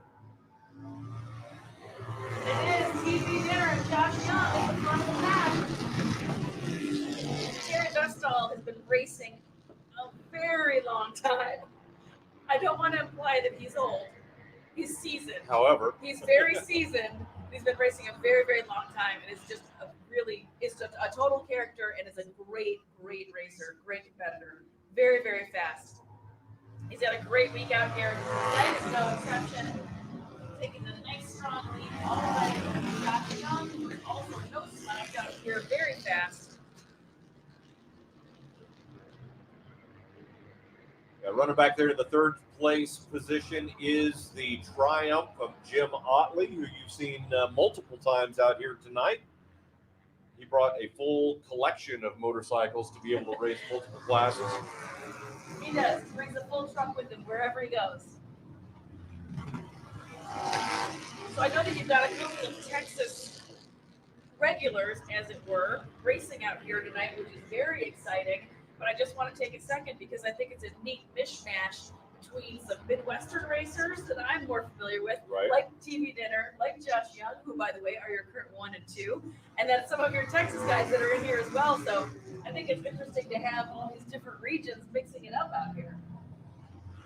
Yeah, and then you've got Jim Otley from California, and of course Tyler Sargent, one of our Texas guys who runs with us all the time back there on the 503, the Allied Racing Team Flat Track Coffee sponsored rider on his Harley. A very, very great racer, really fun guy, really nice, and just a great looking stripped down Harley Davidson that he's been racing out here this entire week. White flag is out. This is going to be your last lap here at the race number 15, your hooligan main event.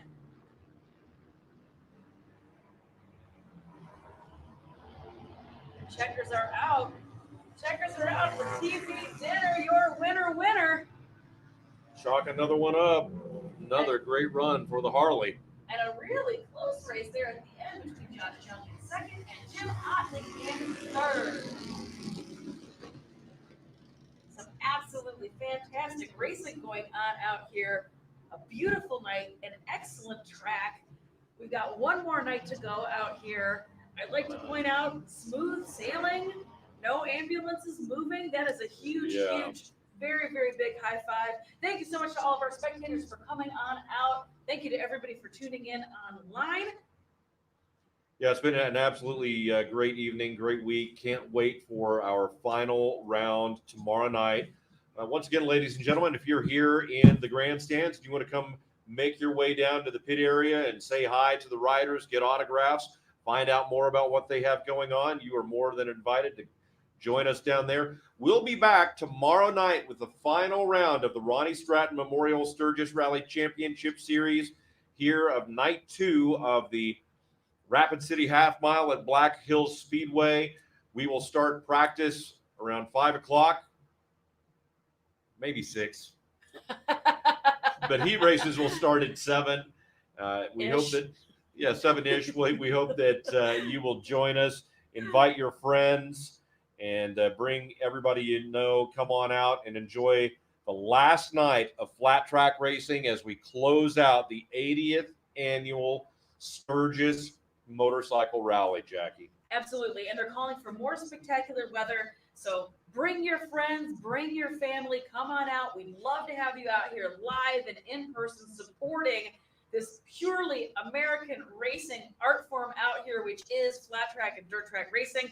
It is the 80th annual Sturgis Rally celebrating this legendary race, the foundations of Sturgis.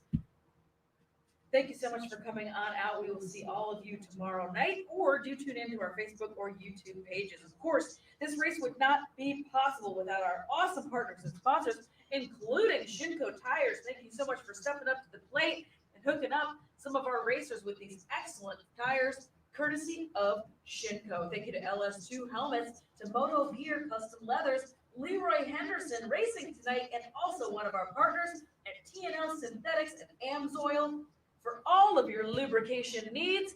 Thank you so much to Gary and his lovely wife Kelly at Light Shoe, the best fast shoe, hot shoe in the business. That would be Light Shoe, the best hot shoe in the business.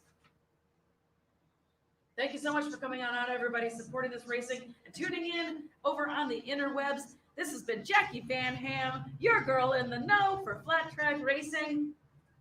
Oh, and I'm Jason Baffrey. I was waiting for you to jump in. Yeah. And Jason Baffrey. I don't have a neat little tagline like that, so I'm just me. So thanks, everybody, for coming out. We'll see you tomorrow. Thank you so much, everybody. Have a great night.